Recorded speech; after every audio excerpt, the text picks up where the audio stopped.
Welcome everybody to tonight's event. My name is Roy Roberts. I am the president of the United Secular Alliance here at VCU.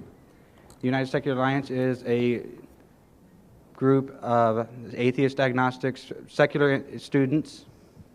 Apparently the people in the back cannot hear me. Never known. Can you hear me now? Good. Okay, like I was saying, I'm Roy Roberts, president of the United Secular Alliance. We are a student group dedicated to the promotion of secular ideals and providing a community for the non-religious students here at VCU. I would like to thank the Honors College and the College of Humanities and Sciences for their financial contributions, without which this event could not have happened. And I would like to thank some certain individuals, such as Shelley Mountjoy, which I'm here at the moment, Anthony Ellis, Larry Mendoza, and Dana Marks, who I believe is manning a camera at this moment, for their help with making this a possibility.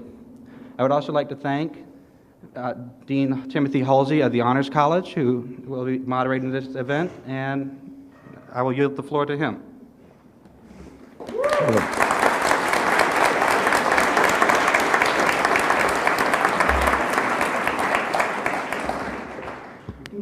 Thank you, Roy, and thanks to the VCU chapter of the United Secular Alliance for arranging tonight's event.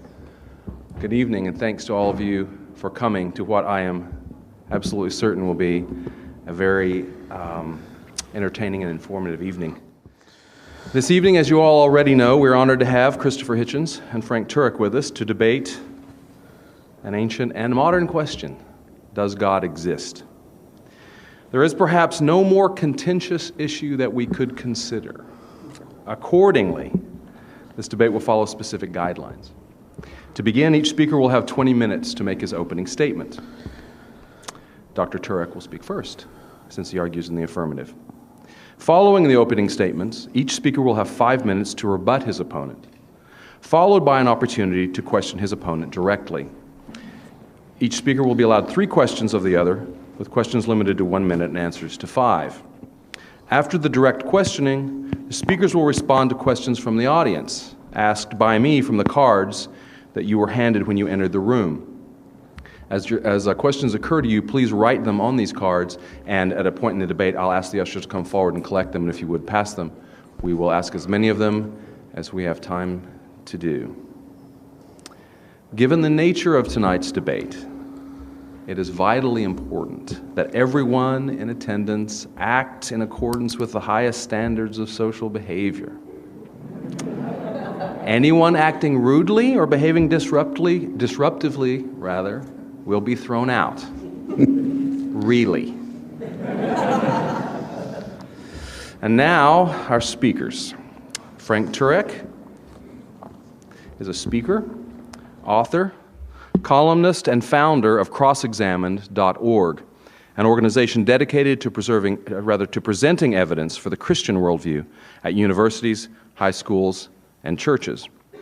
He is a columnist for townhall.com and is the co-author of 2 books, including I Don't Have Enough Faith to Be an Atheist.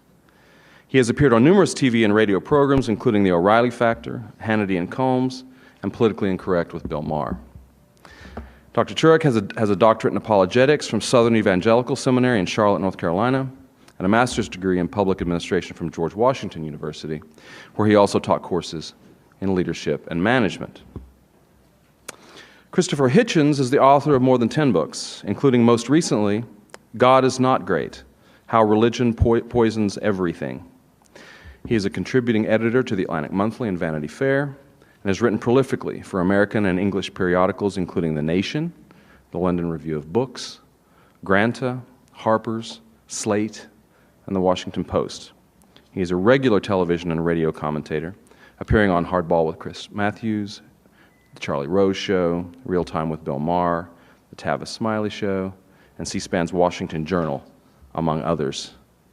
Mr. Hitchens has also taught as a visiting professor at the University of California, Berkeley, the University of Pittsburgh, and the New School for Social Research in Manhattan. Now, according to the rules of our debate, Dr. Turek will make his opening comments. Dr. Turek.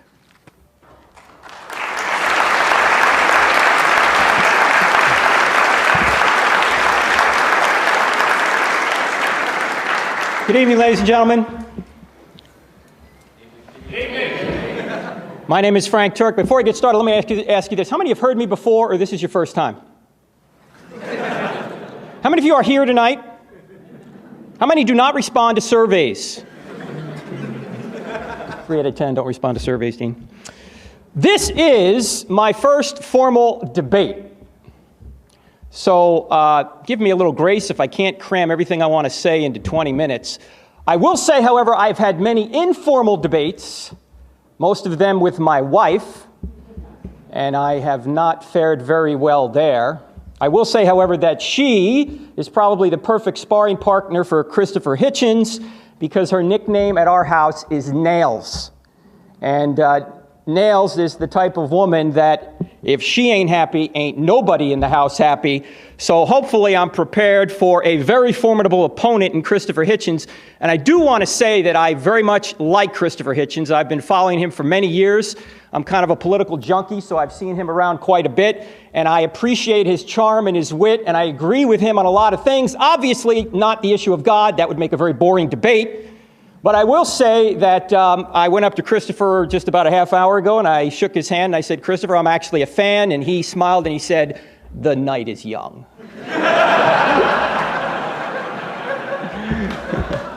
I want to thank the United Secular Alliance. I want to thank Daniel Pendergrass. Where's Daniel? Are you here, Daniel? He was my contact here. I also want to thank Dean Timothy Hulsey, and I also want to thank, of course, Christopher for doing this debate. I think it's impossible not to like Christopher, and as I mentioned, I do. He's carrying the cross for atheism, and he carries it very well. Tonight, I'm going to carry the cross for theism, and I want to point out that I think we're both trying to explain the world around us. We both have the burden of proof to explain why reality is the way it is. I have to show how reality is best explained by theism, and Christopher has to explain how reality is best explained by atheism. And I think we should follow the evidence where it leads. I think that the evidence we see all around us and within us leads to a spaceless, timeless, immaterial, personal, powerful, intelligent, moral creator, i.e. what we would call a theistic God. And this creator created this universe and the life within us. Or the life within it, I should say. Now, I'm going to try and summarize my 450-page book, at least the first 200 pages of it, in the next 20 minutes, or next 18 minutes at this point now, and that is an impossible task. That would be about 20 pages a minute. Actually, I probably can do it because I'm originally from New Jersey. See, I speak at 150 words a minute with gusts to 350. So if I go a little quick, and you want to see more of the evidence, please get the book. I don't have enough faith to be an atheist. And I want to point out that all the proceeds from the sale of the book will go to feed needy children. Mine. Okay? See, I've got 3 sons. The oldest 2 are in college right now, so I need a little help, and one of them is sitting right over here. All right. Christopher, on page 282 of God is Not Great, available at fine bookstores everywhere, says this: thanks to the telescope and the microscope, religion no longer offers an explanation for anything important. I think that is exactly wrong. I think due to the telescope and the microscope, we are seeing evidence that leads directly to God. And I'm going to give you 3 major arguments for this, and then I'm going to give you 4 more that are a result, I think, of a theistic worldview. I'm going to spend most of my time on the 3, and then I'll just mention the last 4. The 3 are the cosmological argument from the beginning of the universe. The next one is the teleological argument from the design of the universe and the design of life. And the third is the moral argument. Let's start with the cosmological argument. And this is basically the argument from the Big Bang, that the universe had a beginning. If it had a beginning, it must have had a beginner. Now, for some reason, Christians are afraid of the Big Bang. I'm not afraid of the Big Bang. I believe in the Big Bang. I just think I know who banged it. Now, the evidence for the Big Bang is good. I'm going to give you evidence in an acronym, SURGE, S-U-R-G-E. I'm not going to spend a lot of time on it because I think even Christopher in his book on page 65 says the Big Bang is the accepted origin of the universe. S stands for the second law of thermodynamics, that the universe is running down. As that sun is up there, it is burning out. Ultimately, we will go to heat death, as Christopher has said in his book. Well, if the universe is eternal, that sun would have burned out a long time ago, but since the sun is still up there, and we still have energy here, the universe must have had a beginning. The second law of thermodynamics also says that ordered things go toward disorder. It affects the school. We have to paint the walls. We have to put gas in our car. The second law of thermodynamics also affects us as human beings. When you get older, the second law of thermodynamics is seen by the fact that we all get dresser disease. That's when our chest falls into our drawers. See, that's the second law of thermodynamics. The U in surge is the fact that the universe is expanding, discovered by Edwin Hubble in 1929. Hubble deduced that if the universe is expanding, if you watched everything in reverse, you would see it collapse back to a point, mathematically and logically, to nothing. So the universe exploded into being out of nothing. The G stands for the great galaxy, the R stands for the radiation echo, discovered by accident by Penzias and Wilson, two scientists working at Bell Labs in Homedale, New Jersey. They discovered basically the radiation afterglow, or the remnant heat from the initial Big Bang explosion. The heat is still out there. It's just a couple of degrees above absolute zero. Now, good theories predict future discoveries, and they said if the radiation afterglow is out there and the Big Bang really did occur, we ought to find very fine temperature variations among the radiation afterglow. So they sent up a satellite in 1989 to circle the Earth. It's called the Kobe Space Satellite, to measure this radiation afterglow. And for 3 years, they found nothing until they tuned their instruments just a little bit more precisely and found that there were temperature variations in the radiation afterglow, and they were down to 1 part in 100,000. George Smoot, the leader of the expedition, said, if you're religious, it's like looking at God. Stephen Hawking said this is the greatest discovery of cosmology, perhaps the greatest discovery of all time. Those temperature variations allowed galaxies to ultimately form, so we could ultimately be here. The E in surge stands for Einstein's theory of general relativity, which says time, space, and matter are correlative. You can't have space without time. You can't have time without space and matter. And in effect, it says that the universe came into existence with space and time together. In other words, once there was no time, once there was no space, once there was no matter, and then bang, out of nothing, the universe exploded into being. What is nothing? Aristotle had a good definition of nothing. He said nothing is what rocks dream about. Nothing. There was no thing. There was not positive and negative energy, as Isaac Asimov has said. There was not a vacuum. There was not swirling mathematical points, as Dr. Atkins has said from Oxford. There was nothing, what rocks dream about, which means that the universe exploded into being, all space, all matter, all time, out of nothing. And several scientists have pointed this out. Stephen Hawking said almost everyone now believes that the universe and time itself had a beginning at the Big Bang. Agnostic astronomer Robert Jastrow, the man who sits in Edwin Hubble's chair, or who did until February when he died, he was an agnostic. He sat at Mount Wilson and looked through Hubble's telescope. He wrote a book in 1978 called God and the Astronomers. And here's what Jastrow wrote. Or here's what he said, actually, in an interview. He said, astronomers now found they've painted themselves into a corner because they have proven by their own methods that the world began abruptly in an act of creation to which you can trace the seeds of every star, every planet, every living thing in this cosmos and on the earth. And they have found that all this has happened as a product of forces they cannot hope to discover. That there are what I or anyone would call supernatural forces at work is now, I think, a scientifically proven fact. Why isn't an agnostic astronomer saying supernatural forces are at work? Why couldn't nature have created the universe? Because there was no nature. There was nothing, what rocks dream about, and then the entire space-time continuum leapt into existence. If it's not a natural cause, by definition, it must be a supernatural cause, something beyond the natural. In fact, Arthur Eddington, the contemporary of Einstein, who was an expert in general relativity, said, quote, the beginning seems to present insuperable difficulties unless we agree to look on it as frankly supernatural. So the cosmological argument leaves us with one question. Either no one created something out of nothing or someone created something out of nothing. The atheistic view is no one created something out of nothing. The theistic view is someone created something out of nothing. Which view is more reasonable? I think Julie Andrews had it right. Nothing comes from nothing. Nothing ever could. That's the cosmological argument. The teleological argument, the design argument, actually has two arguments contained within it. It is the argument from design. And there are dozens of factors about the universe that are precisely designed for the existence of the universe and life.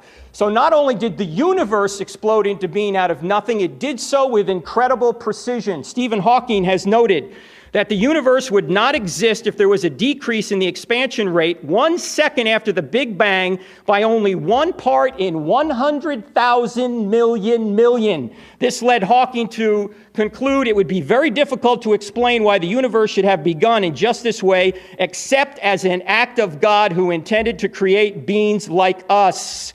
Not only is it designed in terms of its expansion, but the gravitational force is so precise.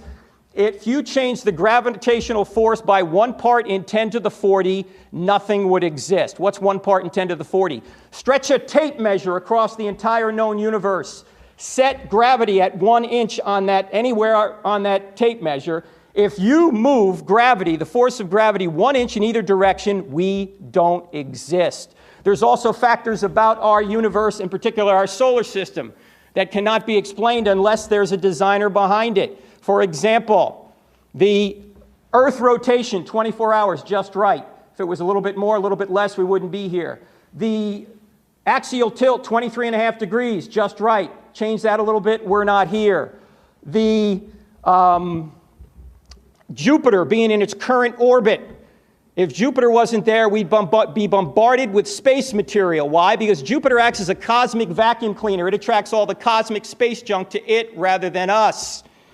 There are a number of other factors I don't have time to get into, but Arno Penzias, the man who co-discovered the R in surge, the radiation afterglow, said this: astronomy leads us to a unique event, a universe which was created out of nothing, one with the very delicate balance needed to provide exactly the right conditions required to permit life, and one which as an underlying, one might say, and one which has an underlying, one might say, supernatural plan. A friend of Christopher, atheist Stephen Weinberg, who is an atheist, put it this way: life as we know it would be impossible if any one of several physical quantities had slightly different values. So not only is the universe precisely tweaked, and by the way, there would be no life unless the universe was precisely fine-tuned, as I just mentioned, but life itself is designed. Let me take you to your breakfast table for just a second. Suppose you wanted to have a bowl of alphabet cereal. You're a teenager, and you come downstairs to have a bowl of alphabet cereal, and you see the alphabet cereal's knocked over, and the letters from the alphabet cereal are spelled out on the placemat, and it spells, "Take out the garbage, Mom." What are you going to assume? Cat knocked the box over? Earthquake shook the house?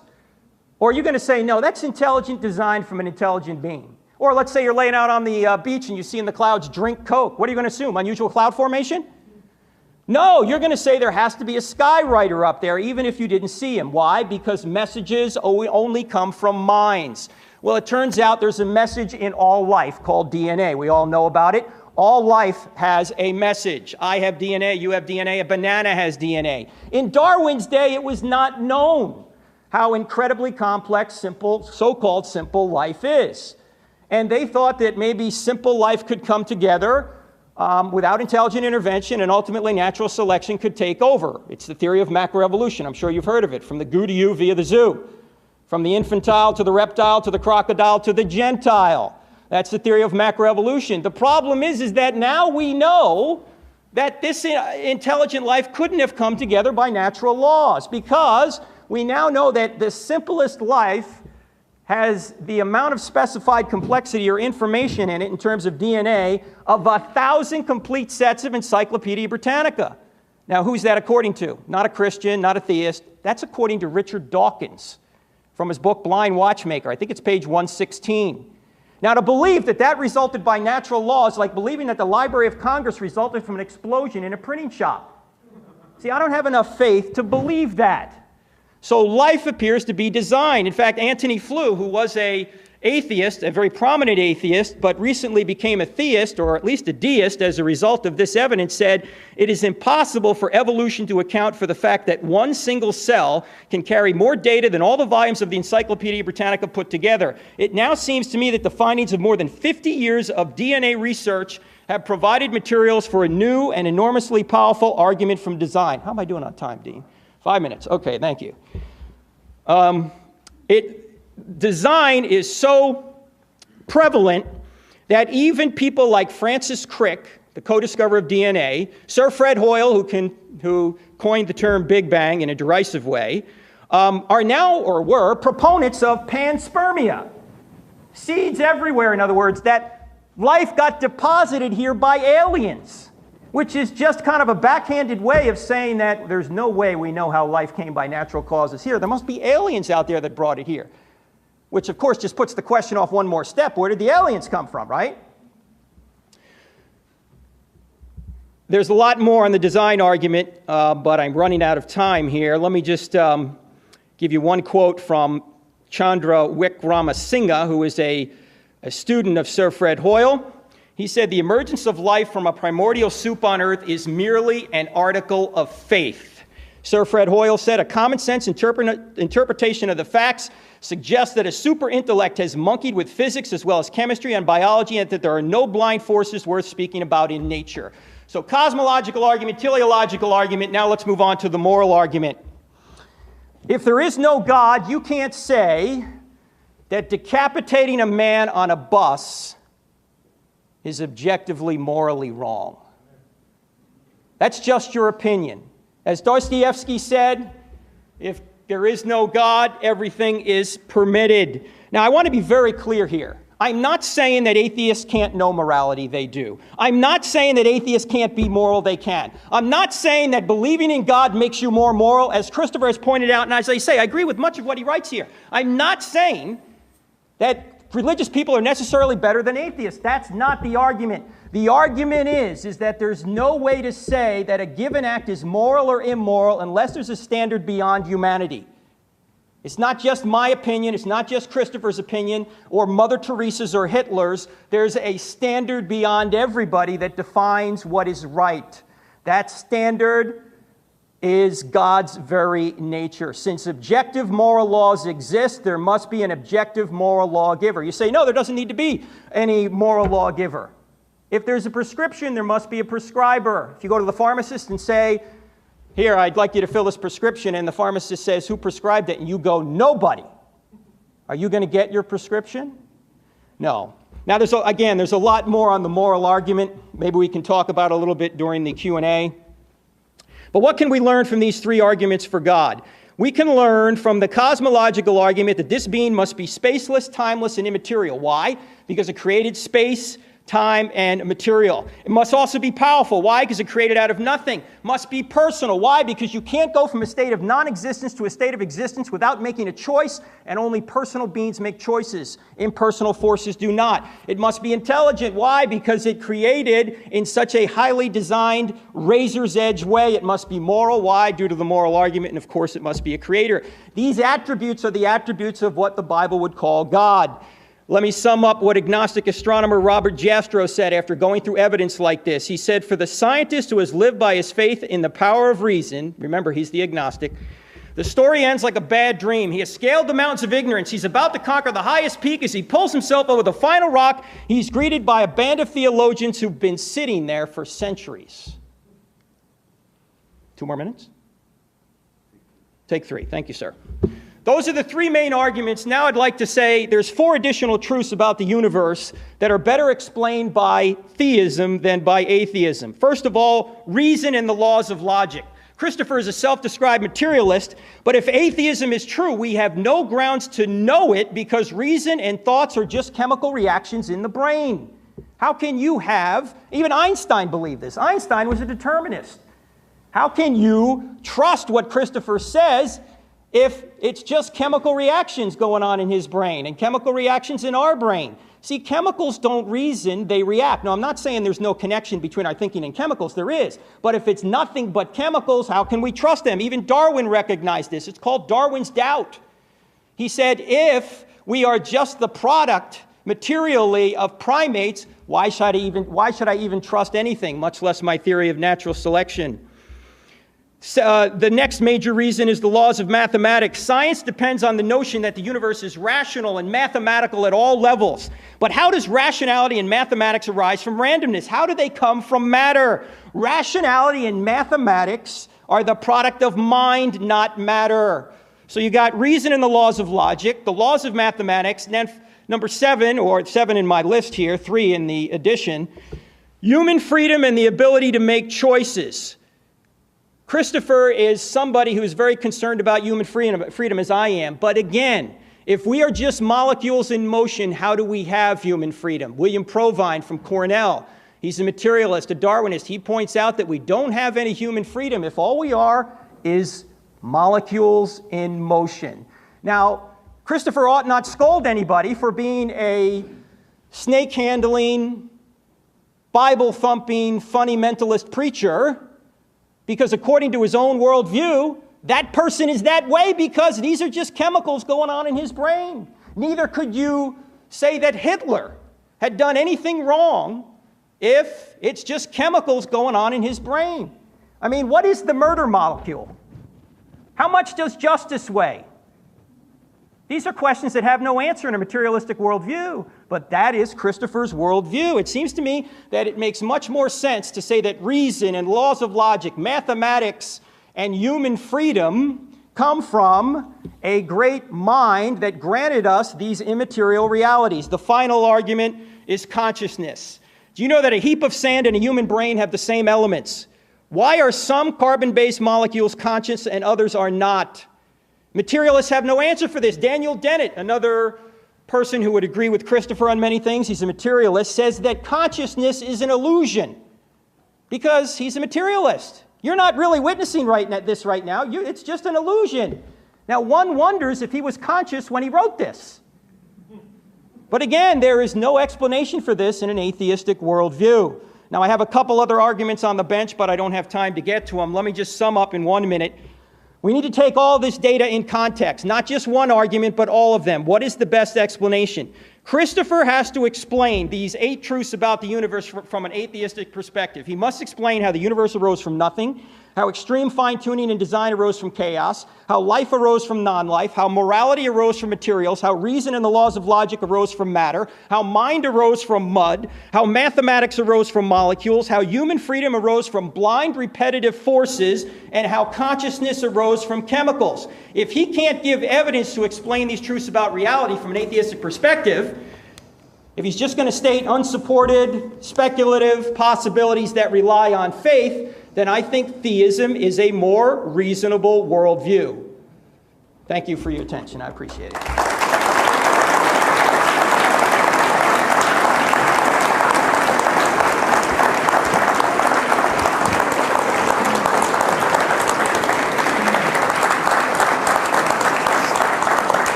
Thank you, Dr. Turek. We'll now have 20 minutes from Mr. Hitchens at his opening statement.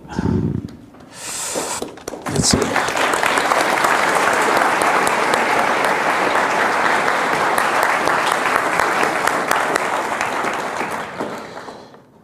Thank you, Mr. Chairman. Thank you, ladies and gentlemen, for coming.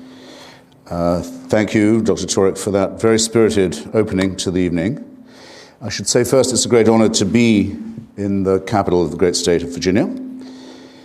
I'm, in a small way, a biographer of Thomas Jefferson, and his memorial, as you know, omitted the mention of his presidencies and vice presidencies and preferred to focus on his work at the university and his authorship of the Virginia Statute on Religious Freedom, which is the embryo and basis of the First Amendment to our Constitution, which makes this the only country in the world that has ever decided that God and constitutional matters should be separated.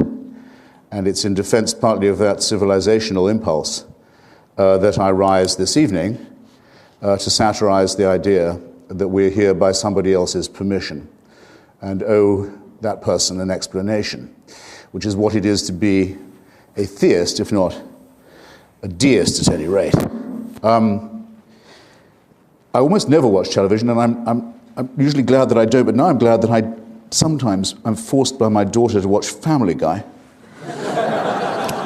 Because you may possibly have seen the moment when the chubby father comes down in the morning and looks at his cereal in the bowl, accepting one of your more sophisticated challenges, sir. And he says, "Look at this." It says, "Woo, woo, woo, woo, woo." And his daughter says, "Those are Cheerios, Dad." But I accept the ontological challenge. and I accept it in this way. The answer to the question with which we confront ourselves tonight, or are confronted if you prefer, does God exist, is to me, yes, it does. It must do. It must do because it is so real to those who do believe in it. There are people of whom it may be said that for them, God does exist. I've become perfectly persuaded of this by now. There is no form of persuasion that would make me assent to this proposition. Some of us are born, we're born too, in answer to Blaise Pascal's own problem, the one that made him write his Pensées and address them to those who are so made that they cannot believe. Those of us to whom almost everything that Dr. Turek just said would be the mere equivalent of white noise. I suppose it's my job this evening to explain ontologically how that is the case. Perhaps I'll do it by force of example. Recently, very recently, in fact, as little ago in time as last year, the Vatican announced that limbo, the destination of the unbaptized child soul, no longer exists. There is no such place. St. Augustine was in error, it appears, in sending so many children, at least the souls of so many unbaptized children, to this destination for so long. Among the comments that I heard about this, among the mildest, actually, was that of a woman raised in the Catholic faith whose child had died before baptism could take place, who had for many years believed that that's where her unbaptized child had gone. And she said, they can't tell me that place doesn't exist. It's been as real to me as anything possibly could be for so long. They've no right to tell me now that this no longer exists. Ontologically, limbo exists for those who believe in it just as God does. I'm not here to deny that. It's only a few decades now since the rival church of Rome, the Church of England, announced that really no one actually goes to hell. It could be that after you die you're forbidden God's grace, but there's no real place of eternal, unending, infinite torture and torment with which those who claimed the grace of God and the redemption of Jesus made a living for so many years. And how do they make their living? By lying to children. Think of it. Hundreds and hundreds of years of people proudly earning their keep by lying to children and terrifying them, and saying that because they could do that, they were morally superior to us. Reason, common sense, decency, ordinary decency rebels against this kind of mind-forged manacle, however charmingly or humorously it's expressed. But hell exists in the minds of several people I've spoken to just today on this campus in the intervals of other conversations. For them it's real, and I don't say that it's not. But what I want to show is that it can, if it does exist, nonetheless be abolished, like many other mind-forged manacles and man-made tyrannies that confront us. And in fact, that this belief in a supreme and unalterable tyranny is the oldest enemy of our species, the oldest enemy of our intellectual freedom and our moral autonomy, and must be met, and must be challenged, and must be overthrown. I want to argue for nothing less than that. It's actually rather wonderful, isn't it, that religious authorities who used to say they were infallible say, just take the last pope, just the last. I know I'm not talking with the Catholic apologist this evening, but nonetheless, the church, when people say the church, they know which one they mean. They mean the one in Rome. The one where when Stephen Hawking was invited and was asked at the conference on the church and science, is there anything he'd like to see in Rome while he was there, he said he'd like to see the records of the trial of Galileo. Don't please be invoking Mr. Hawking, by the way, as if he was a deist. The last pope, just in the last decade of his tenure, apologized. He said, we were wrong about the Jewish question. We probably shouldn't have said for so long the Jews were responsible for the murder of Christ. We were probably wrong in forced conversion of the peoples of the Indies, as they were thought of, the isthmus and the southern cone of our hemisphere. We were certainly wrong. We owe an apology to the Muslims for the atrocities of the Crusades. We owe an apology to the Eastern Orthodox churches. for the incredible butchery to which they, our fellow Christians, were subjected by us, the Roman Catholic Church. And we probably owe an apology to the Protestants for saying so many awful things about them and torturing and burning and killing them too.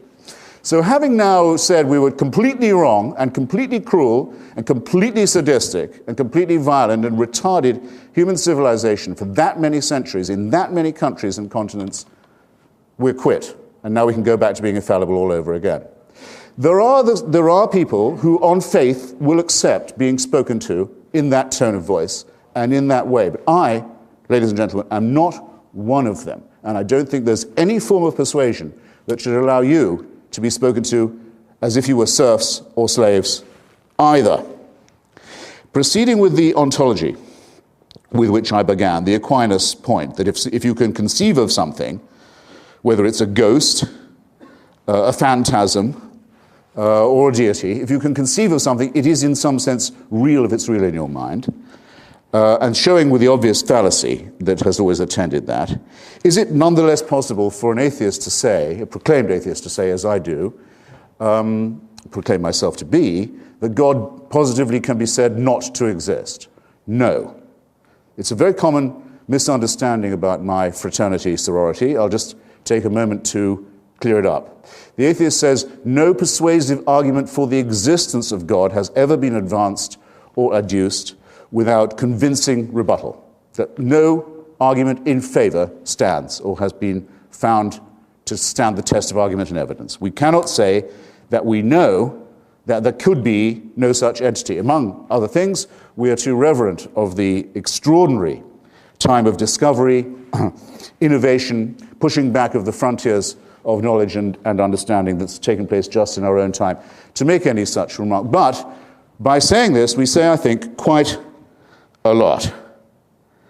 There is no valid or coherent or consistent argument that would not work, if it comes to that, for the existence of any God. Now, I notice it was by a slight work of elision, a bit of tap dancing there, that Dr. Turek went from being a deist to a theist, and then from being a theist to a Christian.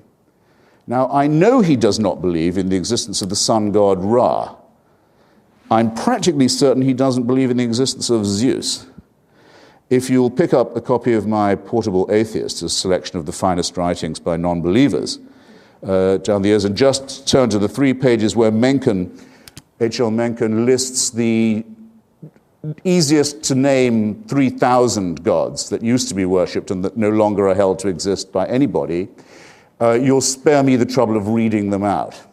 No, he thinks he doesn't just know, Dr. Turek, that there is a God, he knows which one is the right one from a potentially infinite list, actually from a list that's as long as the number of people there are or have ever been in the human species, because if you ever argue with a theist or a deist, as I do every day, you'll find they all believe in a God of their very own. Indeed, they often say a personal God. Indeed, they often say a personal savior. So out of what are we reifying a concept that applies to all of us? Out of nothing but wish thinking and nonsense and fear and ignorance and above all, and I'm not quitting on this point, servility. Everyone in this room is an atheist. Everyone can name a God in which they do not believe. Let them advance the case that the one in which they believe is the superior one. Let Dr. Turek be the first person I've ever met to do that convincingly this evening, and I will show him due respect. I don't think the task can actually be undertaken. Now, the same tap dancing hopes you will not notice that deism and theism are two quite different things. The deist argument says that there is so much order apparent in nature and in the cosmos and in the universe that it might be unwise to assume that such order has no one interested in ordering or designing it. That assumption might be an unsafe one. The philosopher Paley, in his Natural Theology, said design implies a designer. He came up with the very famous image of the watch.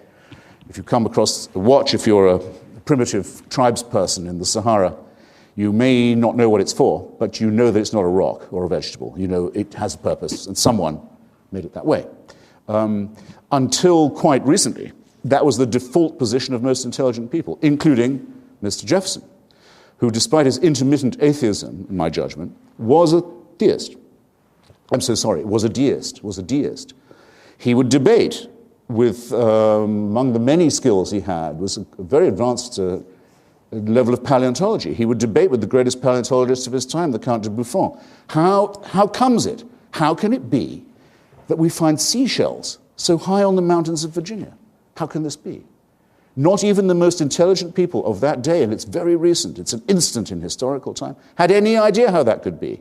There isn't anyone in this room who wasn't educated and brought up knowing exactly how that is.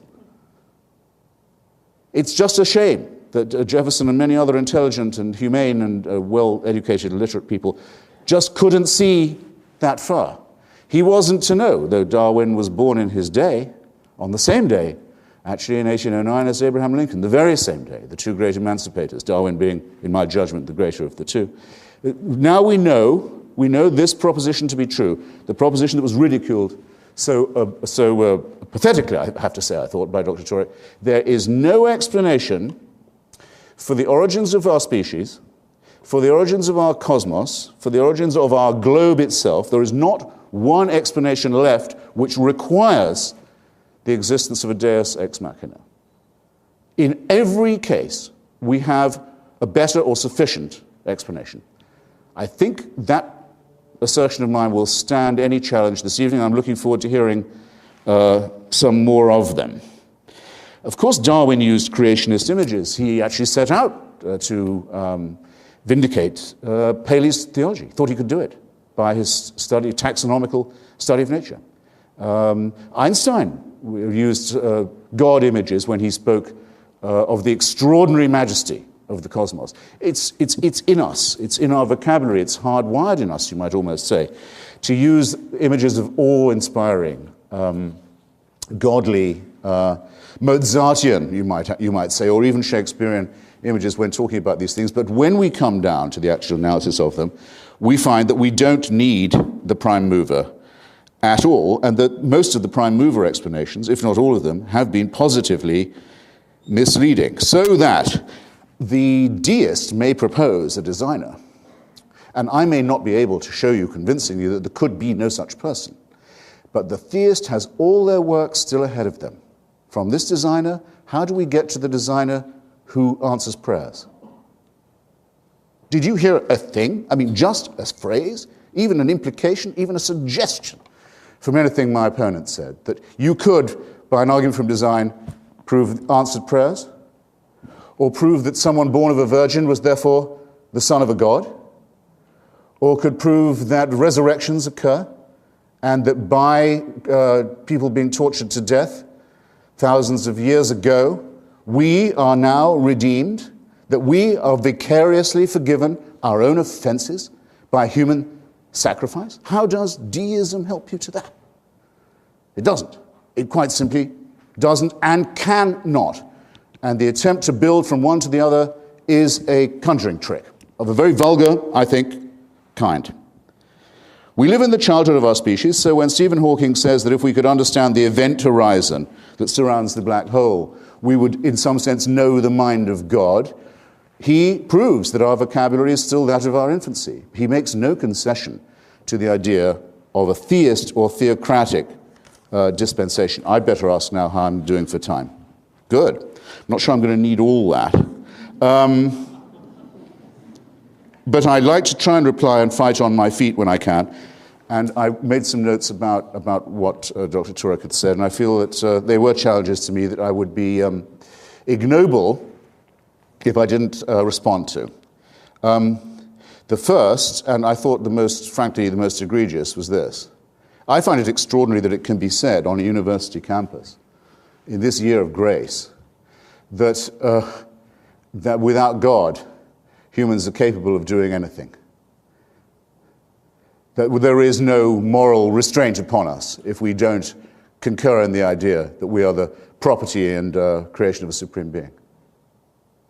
I'm making the assumption that all of you check in every now and then with some kind of news outlet and have a view of what's going on in the rest of the world. Isn't it as plain as could be that those who commit the most callous, the most cruel, the most brutal, the most indiscriminate atrocities of all, do so precisely because they believe they have divine permission.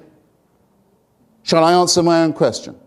Shall I insult you by adding more? Who can't think of an example of this kind? Let me put the question in another form that I've put in now. Every forum from YouTube to C-SPAN, to the wireless, to the print, to the radio, to the television, and innumerable forums to those who say that without God there can be no morality. You are to ask yourself two questions. You are to name a moral action undertaken, or a moral and ethical statement made by a believer. I dare say you can do it. You are then to say that you can not imagine a non-believer making this moral statement or undertaking this moral action. Can you now think, can any of you think, don't have to answer now, you have all night, and you have my email. And I've done this with everyone from the Archbishop of Canterbury to even lower people. You name me the ethical and moral actional statement that a believer can make and an unbeliever cannot, and there's a prize. And I'll tell you about that later. Now there's a second question. Think of something wicked that only a believer would be likely to do, or something wicked that only a believer would be likely to say. You've already thought of it. The suicide bombing community is entirely religious. The genital mutilation community is entirely religious. I wouldn't say that the child abuse community is entirely religious. I wouldn't. But it's bidding to be entirely religious. It operates on the old Latin slogan, "No child's behind left." How dare anybody, how dare anyone who speaks for religion say of us, the secular and the non-believers, that we are the immoral ones? It is itself a wicked thing to say. Itself an absolutely indefensible thing to say. No, the decapitation on the bus is going to be done by someone who thinks God is telling him to do it. Smerdyakov is actually the stupidest character in Dostoevsky's novel. He's the one who makes this proposition. Everyone has to understand that it is those who feel that the divine is prompting them, who feel they're permitted anything and everything. And it is those who are the leading, most salient, most violent, most vicious opponents of the values and civilization that Thomas Jefferson stood for and promulgated.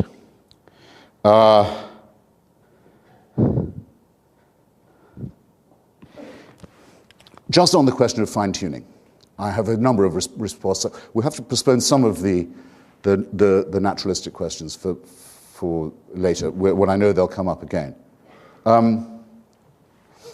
You mentioned Edwin Hubble and the way that he saw the red light shift and saw that the universe was not just expanding, but expanding very fast away from itself, that the Big Bang had not stopped. Lawrence Krauss, great physicist, probably the next Nobel Prize winner in physics, has noticed that most of people's assumption was wrong, that though this expansion was taking place, it was thought, the rate of speed of the expansion must surely be declining. People still think in Newtonian terms in this way. No, says Krauss, he's pointed it out and now it's agreed by all. No, the Hubble rate of red light shift is increasing. The universe is dissipating itself at high speed and the speed is getting greater. What does this mean? Well, it answers the question of why is there something instead of nothing? Because now we have something. We're all here because there's something. And nothing is coming right for us. Very soon, a physicist wouldn't be able to tell the Big Bang had ever taken place. So far sprung apart will the whole system be. And meanwhile, look in the sky at night and you can see the Andromeda Galaxy headed straight for ours on a direct collision course. Who designed that? Who made it certain that every other planet in our solar system is either too hot or too cold to support life, as is most of our own planet, and that in just one tiny, irrelevant solar system already condemned to heat death and implosion? Some design, wouldn't you say? But these are just the paltering, minor objections that I have to the theistic worldview. The main one is the one with which I began. Religion, theism, not deism, theism I underline. Theism says that all our manifold problems, what is the good? How shall we live it? How shall we know it? How to explain suffering? How to confront the possibility of our own, perhaps molecular irrelevance? All these questions that must disturb and detain us all can be solved by referring them upward to a totalitarian judgment. to an absolutist monarch. The other thing that the Virginia Statute on Religious Freedom was supposed to rebut, repudiate, disown. Yes. I promise you, 30 seconds. There is no totalitarian solution to these problems. There is no big brother in the sky. It is a horrible idea that there is somebody who owns us, who makes us, who supervises us, waking and sleeping, who knows our thoughts, who can convict us of thought crime, thought crime, just for what we think, who can judge us while we sleep for things that might occur to us in our dreams, who can create us sick, as apparently we are, and then order us on pain of eternal torture to be well again. To demand this, to wish this to be true, is to wish to live as an abject slave. It is a wonderful thing. It is a wonderful thing, in my submission, that we now have enough information, enough intelligence, and I hope enough intellectual and moral courage to say that this ghastly proposition is founded on a lie, and to celebrate that fact. And I invite you to join me in doing so. Thank you.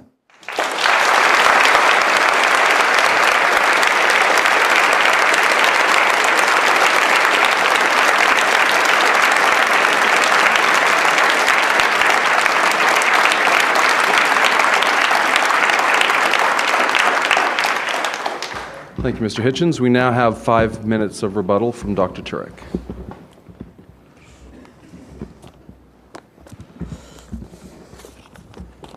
In fairness to Christopher, that statement obviously was his opening statement, was not meant to rebut my statement, but now my statement is to rebut his. And I want to point out that most of what Christopher just said there is pretty much complaints about religion and religious people and has no impact on whether or not God exists. Religious people can be the worst people that ever lived. That says nothing about whether or not God exists. People can do evil. That doesn't mean the parents don't exist. Children can do evil. Doesn't mean the parents don't exist. My kids do evil, but I'm still here. I do evil. My dad's still here. In fact, he's sitting right there. What does that prove about whether or not God exists? Let me try and go down some of the things Christopher said. Yes, I am an atheist when it comes to Zeus.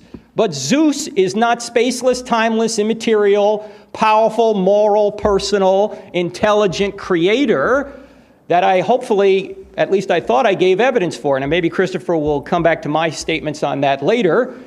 I don't believe in Zeus because I don't think there's any evidence for Zeus, but I think there's evidence for the theistic God.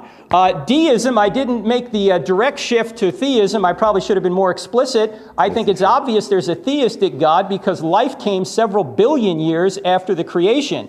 That is not a deistic concept. That is a theistic concept. I didn't say anything about Christianity. Even though I am a Christian, I don't have time to defend Christianity here. I'd love to debate Christopher on the issue of Christianity in the future, and I'll publicly offer that right now. If he wants to debate whether or not the New Testament documents are reliable and tell us really what happened about what Jesus came and said and did, I'd be happy to do it. But when I mentioned before, I have a couple arguments on the bench. I've got almost a full baseball team of arguments here. I've got a couple arguments on the bench. It's the resurrection is one of them, and I don't have time to get to that here. So I'm not backing up the Christian God here. I'm backing up a theistic God, even though personally I do believe in a Christian God. He claimed Darwin was the great emancipator, and that he went on to talk about atrocities, and I think he again missed my point. As I said before, I'm not saying atheists can't be moral. Christopher, what he says in his book again, much of it is true. Religious people have done awful things. In fact, Christianity predicts we'll be hypocrites. That's what the church is. It's full of hypocrites. Whenever somebody says, I don't want to go to church, there's too many hypocrites down there, I always say, come on down, pal, we got room for one more. That's what the church is. We're all fallen. We're all sinners. That's why we need a Savior, because we can't do it. And Christopher said, well, how can you command somebody to be well when they have no capacity to be well? Well, we were well in the beginning, and I'm going into Christian theology here, I understand. I'll just try and answer the point. We were well in the beginning, but then we messed up, and so God, the great physician, came back to save us. That's Christian theology. As again, I don't have time to support it. I'm just pointing out that is the theology. Now, Christopher talked about atrocities, but again, on the atheistic worldview, here's the main point. How do you define what an atrocity is? Who defines it? Who has the authority to define what an atrocity is? The carbon atom? The benzene molecule?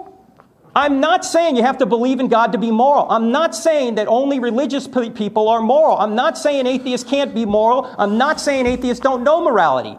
I'm saying there's no way to justify what is right and what is wrong unless there's some authority that provides it. What is the authority? In a materialistic worldview, there is no authority. The carbon atom has no moral authority over you. And it seems that Christopher goes on and on about how he does not want to be under some kind of divine totalitarianism. That is a moral rejection of God. Where does he come up with this immoral totalitarianism? His worldview does not afford immorality because his worldview does not afford morality. He has to borrow from the Christian worldview in order to argue against it. In fact, he has to sit in God's lap to slap his face. Where does he get morality from? Where does he get reason from? Where does he get mathematics from? Where does he get consciousness from? Where does the universe... He said there are explanations for where the universe came from. Atheistic, I'd love to hear them. I haven't heard one yet. How does something come from nothing with extreme fine-tuning? What is the explanation for that? He said there are arguments for the beginning of life that are naturalistic. Not according to the people who are studying the matter. How about Francis Crick? If I can find his quote here. Francis Crick said, "Every time I write a paper on the origin of life, I swear I'll never write another one because there's too much speculation running after too few facts." Mark Kirshner of Harvard and John C. Gerhardt of Berkeley said, "Everything about evolution before the bacteria-like life forms is sheer conjecture." Biochemist Klaus Doss admits that after more than 30 years of research into the origin of life has led to, quote, "a better perception of the immensity of the problem of the origin of life on Earth rather than its solution. At present, all discussions on the principal theories and experiments in the field either end in stalemate or in a confession of ignorance." Now, I'm not saying that this is a default position, that it must be God. I'm not saying that I just lack a natural explanation for the origin of life. I'm saying that specified complexity, information, the DNA structure that we all have is evidence for an intelligent being. Because information only comes from minds. The laws of ink and paper did not create, God is not great. There was a mind behind it that brought it into existence. And there's a mind behind DNA. What is the atheistic explanation for DNA? What is the atheistic explanation for information? What is the atheistic explanation for all of these 9 things I mentioned? How much time do I have? I have none. Survey said, sit down. Yes, sir. Thank you.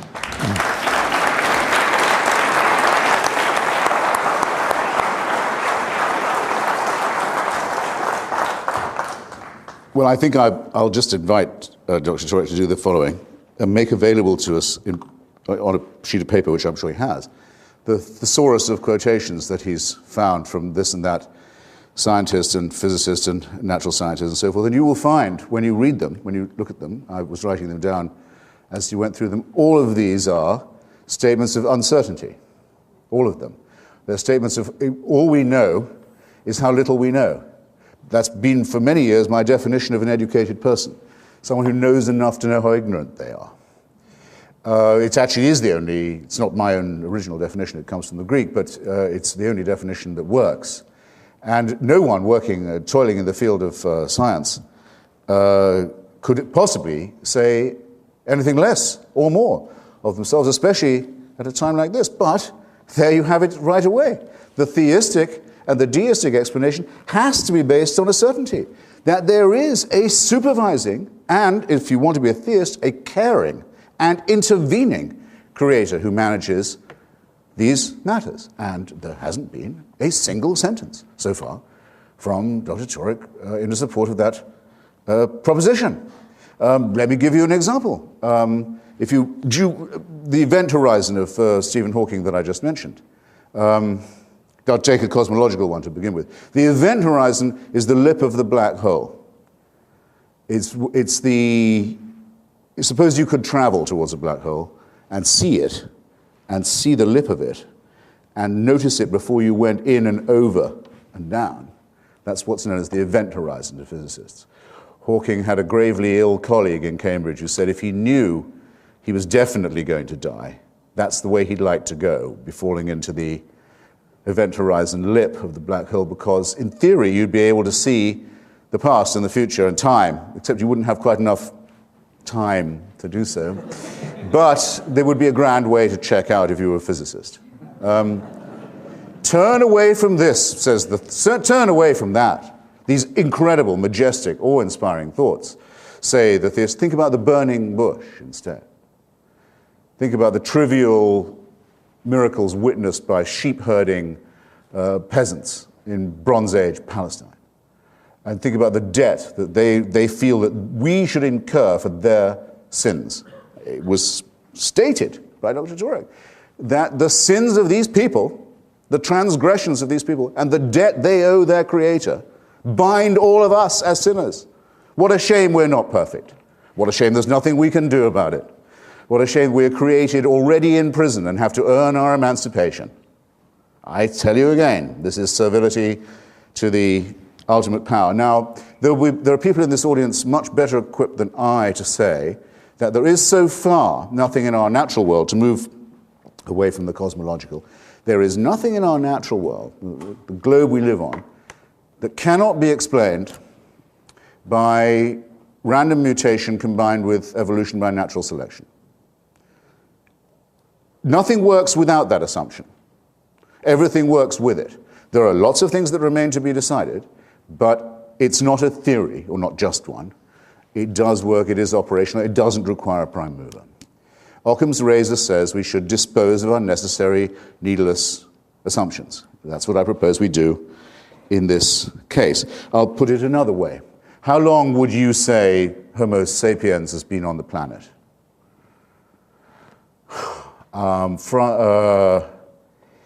Francis, not Crick, excuse me, the author of the supervisor of the Human Genome Project. Collins. My new best friend and occasional debating enemy thinks, well, not more than 500,000 years. Richard Dawkins thinks it could be as much as 750,000.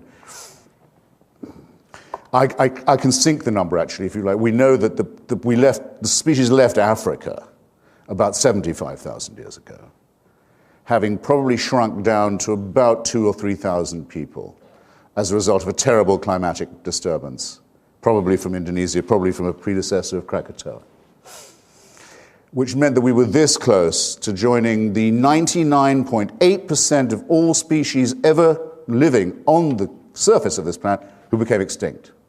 Some design, by the way. Profuse creation of millions and millions and millions of life forms, all to be wiped out, with not even anyone left to testify to their previous existence. We nearly joined that lot. Managed to get out of it just in time. Let's call it, I don't want Francis's million or 500,000 or Richard Dawkins' 75,000, whichever way around. Just give me that amount of time. Suppose we've only been around for 75,000 years. Monotheism, Christianity, Judaism, Islam, shows up, 4,000 or 5,000 years ago at the most.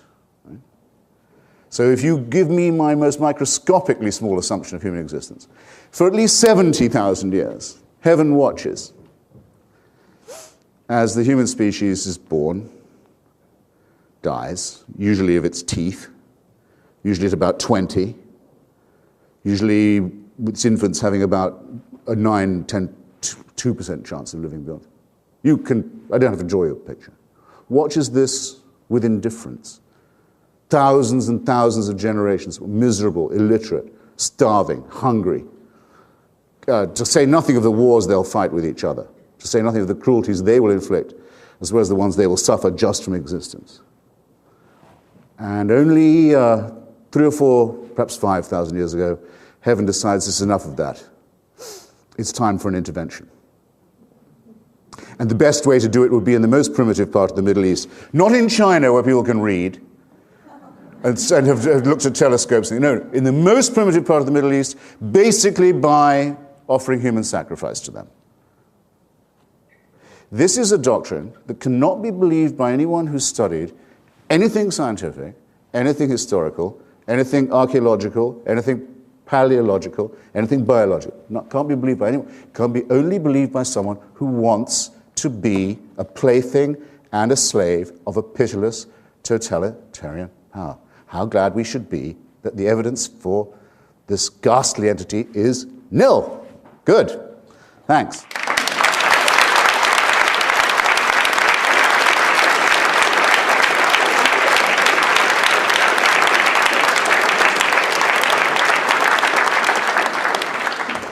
I'm going to stay out of the way and let them ask questions of each other. And the way that we've scheduled is 1 minute to ask and 5 to answer. And we'll try to stay to that. So that's very generous. If you, Dr. Turek, would like to go first, since you had already posed some questions to Mr. Hitchens. How many times do we do that? 3 times. So you get 3 apiece. Could I just propose, unless you really have 3 that you're dying to, I don't have 3 I'm trying to duck. But that seems a long time for the audience to have to wait, it seems to me. Could we do it 2, maybe, and get to their questions? I have 6. I'm your witness then. So 3 was right. Dr. Turek. Okay. Christopher, what is your explanation for the beginning of time, space, and matter out of nothing? Well, we don't know. I remember being asked by one of my children once when I said, well, what was there at the Big Bang? And I said, well, you have to imagine, this shows how poverty-stricken our own vocabulary is, and I suspect how poverty-stricken our own capacity is. In other words, I think there are some things, not that we don't understand or know, but that we cannot. So we're reduced to sort of primitive images. But I said, suppose you could picture all of matter, the whole of matter, condensed into, I got this from Hawking, I think, one of his colleagues, condensed into something like a very small, dense black suitcase of the kind you see people carrying money in crime thrillers. And it's about to fly open. Right? That's what you'd have to be able, and everything that's ever going to be is inside that. That was the best I could do. And I don't think many people could do, if I say it myself, that much better. But I was completely unhorsed because the kid said, well, what was outside the suitcase? And I thought, oh, well, I can't do that. And I don't know anyone who can. And that, in a way, would be my whole point. I don't have to know. You do. You're the one who says you know, not me. The theist and the deist say, oh, come on, we know. This is only possible with an author. It's only possible with a creator. It's only possible with a master and commander. It's only possible with a dictator. You're welcome. I don't need 5 minutes. Is it fair to say, though, that if the creation was out of nothing, and that's the common view today, that the being that brought it into existence, the cause, whatever it was... Don't say being. What ground do you have to say being? Because to go from a state of non-existence to a state of existence, you need to make a choice. No, you don't. You don't? How does something that... Where are you getting this choice from? The choice, how does first of all, there was no nature, there was nothing. So if there was nothing, how do you get something from nothing without a cause? How do you get, I can answer the same question in the way I did before. How do you get so much nothing from something? You look into the night sky, if you're in, say, the Carmel Peninsula, you can't do it from many parts of Virginia now, but if you are in certain parts of California, as I was recently, you can look into the night sky and see universes blowing up and bursting into flame every night of the week, several times. They had something, and it's all nothing now. Who's the author of that? Who mandated that? Who's the creator of that? Who's the dictator who demands that sacrifice? The fact that things... You're making a rod for your own back here. No, the fact that things go out of existence, Christopher, doesn't mean that they're not designed. The typewriter is out of existence right now, thankfully. But the typewriter's designed. So the fact that the universe is going to heat death doesn't mean that it didn't have a designer at the beginning. And of course, religious people believe that somebody's going to intervene to stop it before it does go. And even if they do? Even if it doesn't, wait. Hold on. Sorry. Even if nobody intervenes, if it goes to heat death, it goes to heat death. Excuse me. Did the religious among you, ladies and gentlemen, understand, I did not, that there will be an intervention to make an exception in our case? That this will not happen to our cosmos? That God will prevent the heat death? That's the Christian view, and as I said... I had no idea. Yes. That a new heaven and new earth will be created. Genesis is paradise lost. Revelation is paradise restored. It sounds fatuous to me, I've got to say. Again, how do you get something from nothing? I am not the one who has to answer the question. Excuse me, you're the one who has to answer the question. You're the one who claims to know. You say there was a creation moment and a creator. I want to know why you're changing the subject and saying to me, how do I not know this? When you're the one who has all the information. I also want to know this. I want to know what sources you have that are not available to me. How do you know that an intervention will occur to prevent the entropy and implosion and destruction of our solar system? If you want to go to our second debate, I'll provide that. Well, but what I'm saying is, let's say there's no intervention. Let's say there's no intervention. We go to heat death. Does that mean that the universe was not created and not designed? It doesn't entail that belief, no, but it makes it... Okay, so what's your point? It makes it seem a very capricious designer. Shall we say, rather as I said, it's an old verse of Phil Greville's, created sick, commanded to be well. Why would people be told, okay, I can create you, but I'm going to create you with original sin, misery, shame, death of children, disease, and so on, just to see if you can pass a test that would mean I might not send you to hell? I don't say that that didn't happen. I say that I'm very glad that the evidence for it is very scanty.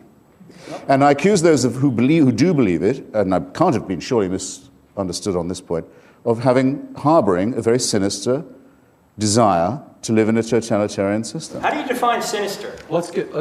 Mr. Hitchens. The desire to be a slave. Is that masochism? Is I think. That, I regard masochism. In your brain, I regard or is masochism. There something beyond you that? I'll say that I think masochism is a sinister and creepy impulse. Yes. Mr. Hitchens. Question for Dr. Turek. All right. I won't take a minute to ask. I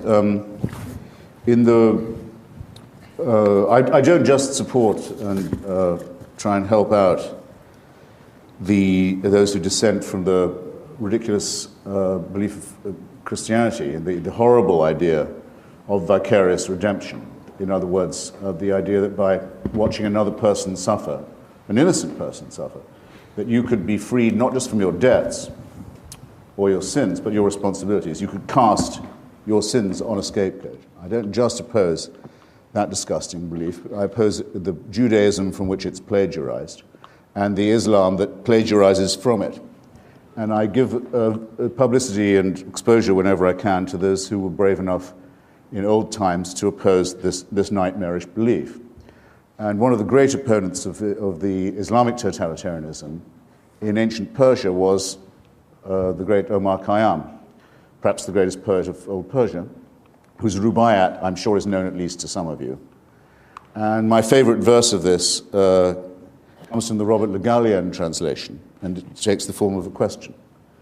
The quatrain is in the form of a question. It says, "And do you think that unto such as you, a maggot-minded, starved, fanatic crew, God gave a secret and denied it me? Well, well, what matters it? Believe that too." To this magnificent astronomer and scientist and physician and humanist of Persia, who opposed the cruel, sadistic, verminous, ignorant mullahs of his day, I borrow the question, what is your authority for saying that you know something that I don't? Christopher, I'm giving a probability argument. As you said before, you can't disprove the existence of God, and you can't prove beyond any doubt that there's a God. I'm giving probability. I'm giving cosmological, teleological, moral, consciousness, reason, mathematics, all of those things I listed before. It's open. The evidence is open to everybody. And this is related to your 70,000 years point that you just made there. From a Christian perspective, God has always had a revelation, even before Christ. It talks about the fact that God has always had a witness. There's three witnesses. There's creation. Everyone has creation. There's conscience. Everyone has conscience. And there's Christ. Now, Christ, true, only came 2,000 years ago. But his sacrifice of atonement, his sacrifice of atonement is retroactive to everybody that lived before him. So he's always had a witness. It is quite convenient, and that is the very nature of God. You're absolutely correct. Well, I got him to say it. You see, if we were only discussing ontological questions, that would be all very well, and it could be quite amusing. I could say that you require a higher degree of standard of proof for your proposition than I perhaps do for mine, and you'd probably accept that, and so forth, and we could go back and forth. But we'd be paltering again with the essence of the matter, which is this. The difference between the theist and the deist is as follows. The deist says, may not make sense without some kind of designer. The theist says, when I tell you what to do, Christopher, I have God on my side. The deist says, he can tell what God wants of me, what length I should shave off the end of my penis, if I'm a boy or have a male child, or off the clitoris if it's a female child. He knows through the exactitude what the proportions of that should be, what the diet should be, what the dietary laws ought to be, who I should sleep with, and in what position. And various other things. And since God doesn't ever directly appear and say, do it this way, it's done for him, and this is really convenient, by human representatives who claim to act in his name.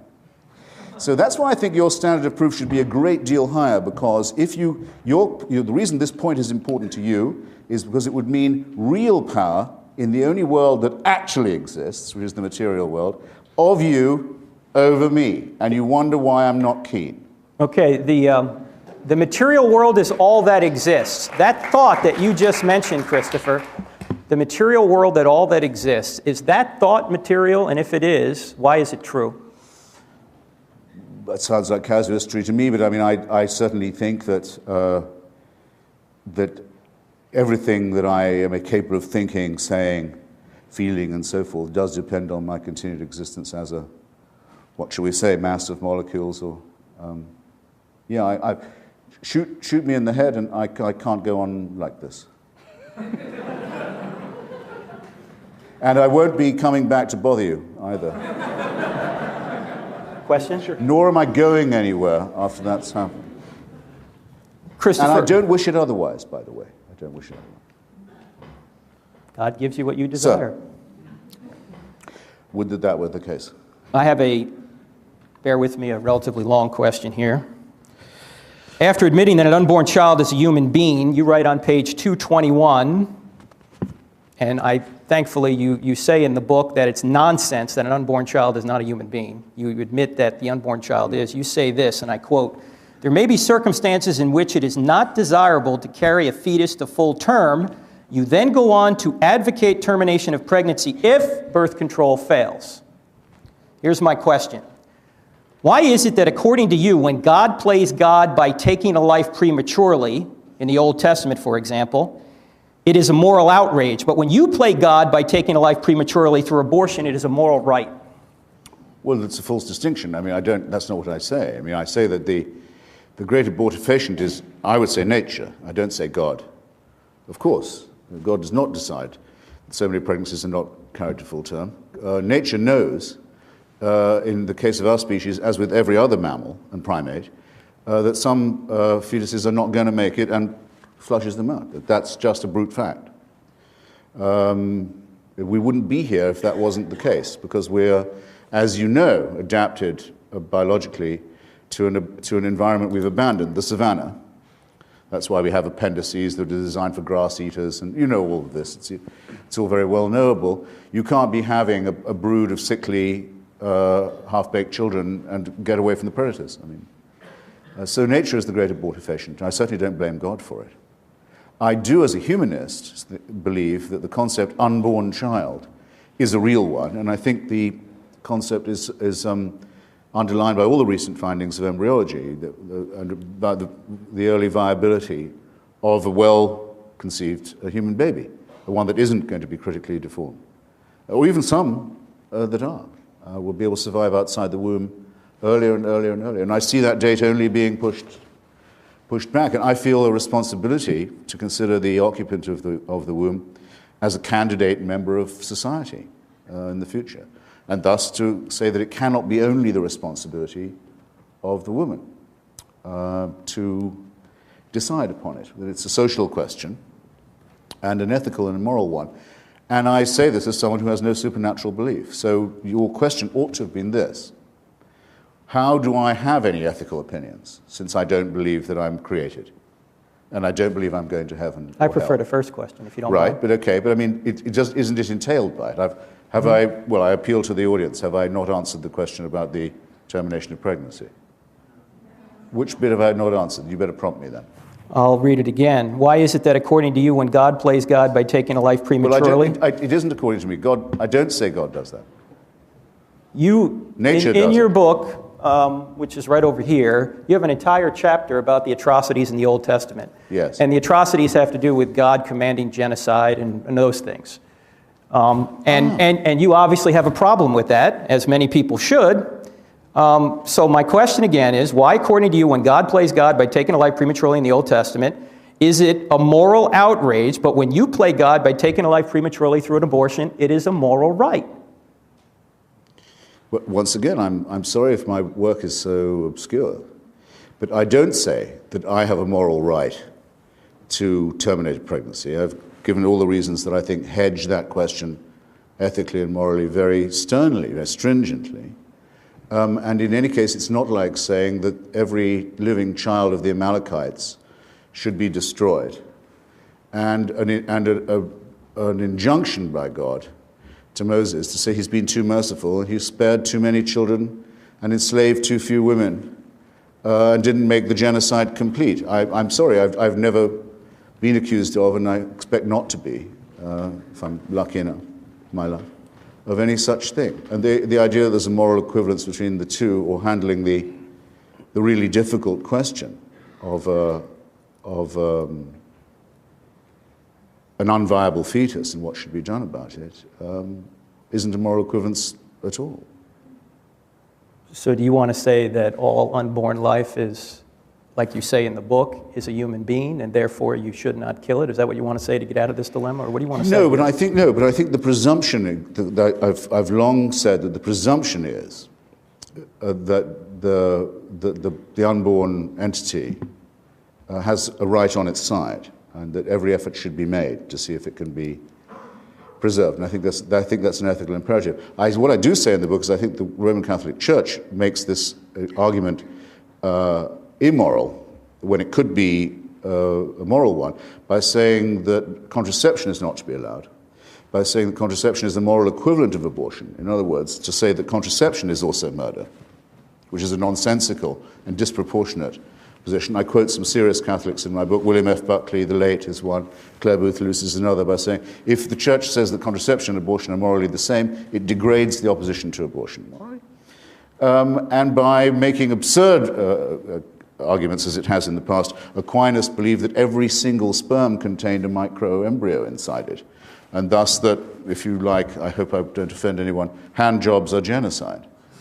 As for blowjobs, don't start. That an ectopic pregnancy, in other words, a direct threat to the life of the mother, a fallopian tube pregnancy, is, instead of a direct threat to the life of the mother and an obvious no-starter for a human embryo, because that's going anyway, is someone who should be allowed to vote.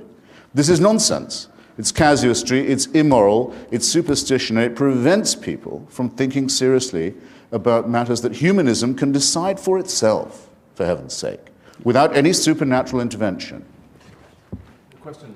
Your question, sir. Oh, well, since I answered your last question with a question of my own, I'll make it my question to you. I'm very keen to know how it is that you, in a sense, that you dare to say that without a belief in religion, I would have no source for ethical or moral It's not what I'm beliefs. saying. You seem to hint at it. No. Did he not? No. Oh, I'm not saying you don't know morality, Christopher. I'm saying you can't justify morality without a being beyond yourself. So that, just if I, okay, good.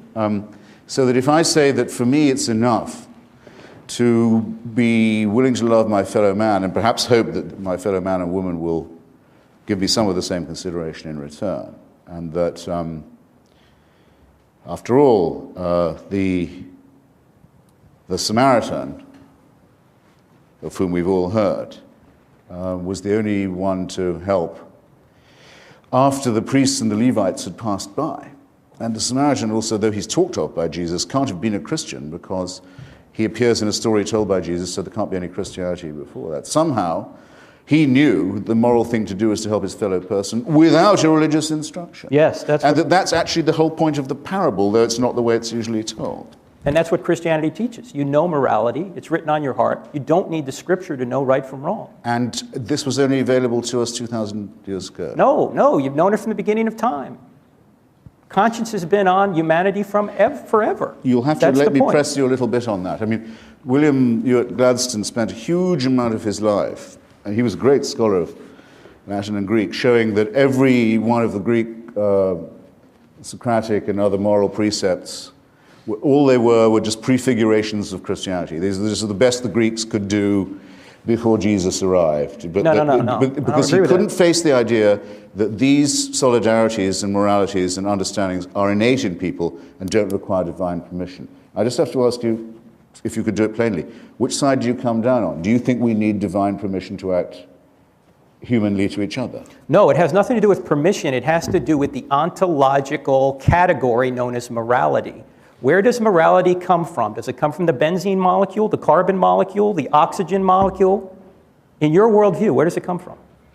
Suppose that we were having this discussion before the existence of molecules was understood. It's irrelevant. No, it's not, because the discussion about where does the good come from was being conducted before Lucretius developed the atomic theory, before Democritus and Epicurus, I should better say, understood that the whole world was made up of atoms and molecules. Before that was known, people were arguing, why do we behave one way to our fellows, and we call it good, and another way, and we call it wicked? Because it's written on... I don't think you can build in a molecular distraction to this. I don't have the molecular problem, you do. So you're a materialist. I'm trying to ask you, where does morality come from in a materialistic worldview? Well, did I not just acquit myself of that charge and say that the argument precedes the knowledge of the atomic and molecular structure? No, it doesn't. No. Not that I think, by the way, that the atomic and molecular structure is irrelevant, and it could be that we might find out that there are, who knows, pheromones or other phenomena that do have an influence on our moral conditioning. This still wouldn't, to a morally normal person, relieve them of the responsibility of saying that I feel I know what's right. I feel that some things my children don't need to be told. They already know. Let me interject here and just ask a question another way. Whereas to tell a child, you go to this church, which means you'll go to heaven, but your little playmates don't go to that church, and therefore will go to hell, seems to me to be an unpleasant thing to be saying. But yes, that is. Maybe I'm in a minority then. That could be an unpleasant thing, but how do you... Actually, an evil thing to be saying. Let's call it evil, Christopher. And something that only a religious person would dream of saying. Let's call it evil. Where does evil come from? Religion.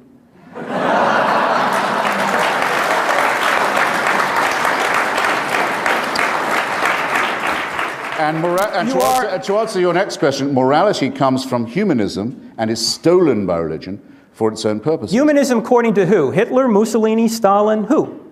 You're saying that Hitler was a humanist? Just Hitchens. I've lived to hear it said. Hitchens. In Virginia. Hitler was a Catholic. Hitler was a Catholic, so was Mussolini. Give me a...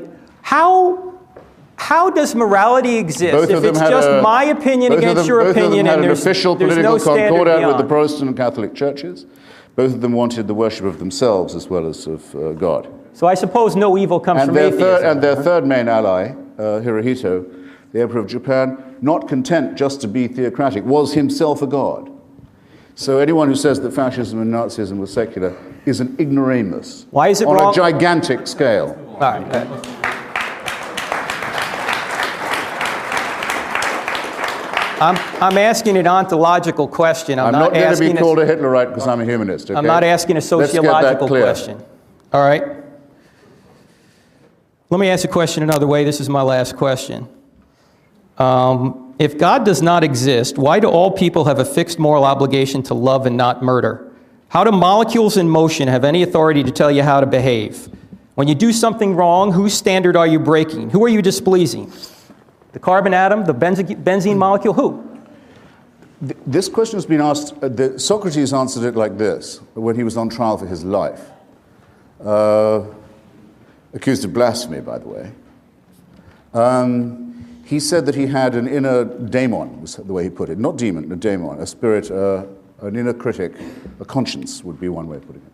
And that he knew enough to know, even when he was making the best speech of his life, that if he was making a point that was somehow dishonest or incomplete or shady, the daemon would tell him, yeah, that was clever, but you shouldn't have tried it. He knew. Okay? Any person of average moral equipment has the same knowledge. I hope you'll. If you don't, I'm very sorry for you. Adam Smith called it the internal witness, who we all have to have a conversation with all the time. It's been C.S. Lewis decided to call it conscience and to attribute it to the divine, but he didn't improve on what Adam Smith said in Theory of Moral Sentiments or what Socrates said when standing trial for his own life. It's been sometimes colloquially defined as, why do people behave well when nobody's looking? I don't believe there's anyone in this hall who doesn't know what I mean by that. Why, when it won't do you any good, will you decide, I could have kept that wallet I found on the back of the cab seat, but I'm not going to. I'm going to turn it in. I'm going to find its real possessor. There are people to whom those thoughts do not occur, who are deaf to that idea, who only think of themselves, who wouldn't worry about the internal daemon or censor or companion. And there are, of course, people who only get pleasure from being unpleasant to other people and inflicting cruelty on them. The first group we call the sociopathic, and the second group we call the psychopathic. And they occur in nature and in society. My only problem is with those who think that they're all made in the image of God. The one explanation that absolutely doesn't work at all, that gets you nowhere, that explains nothing. Christopher, it's your turn to ask. Oh, really? Yes, sir. Well, my question is this. Would anyone in the audience like to join this conversation? We actually have questions if you're ready to move along. Yeah, I am. There are a couple of questions, several similar questions that boil down to a couple of questions for each of you, and then one that I'll end with that I think is an important one to address to both of you. Since you gave your turn away, Mr. Hitchens, I'll ask you first. If the questioner asks, if God does not exist, what then is the purpose of life? Well, I can only answer for myself. What cheers me up? I suppose mainly gloating over the misfortunes of other people.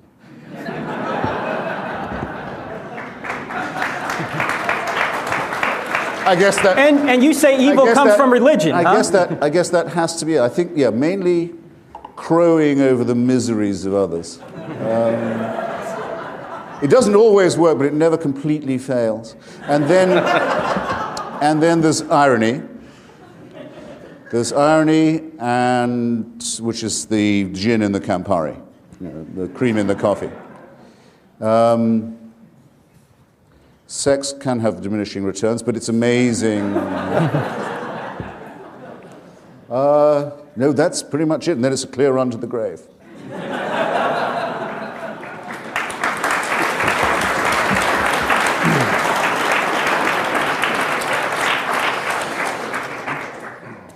Dr. Turek. Yes, sir. Do you want me to answer that or not? That's for somebody else, okay. If Christianity is true, then why aren't the differences that Jesus makes in the lives of Christians more powerful or evident than the impact other religions make on their adherents? I don't know if I accept the premise of the question. Well, the questioner adds, Gandhi was every bit as influential as any Christian. Yeah, that's true, and that's one of the problems with Christianity. The biggest problem with Christianity is Christians. I admit it.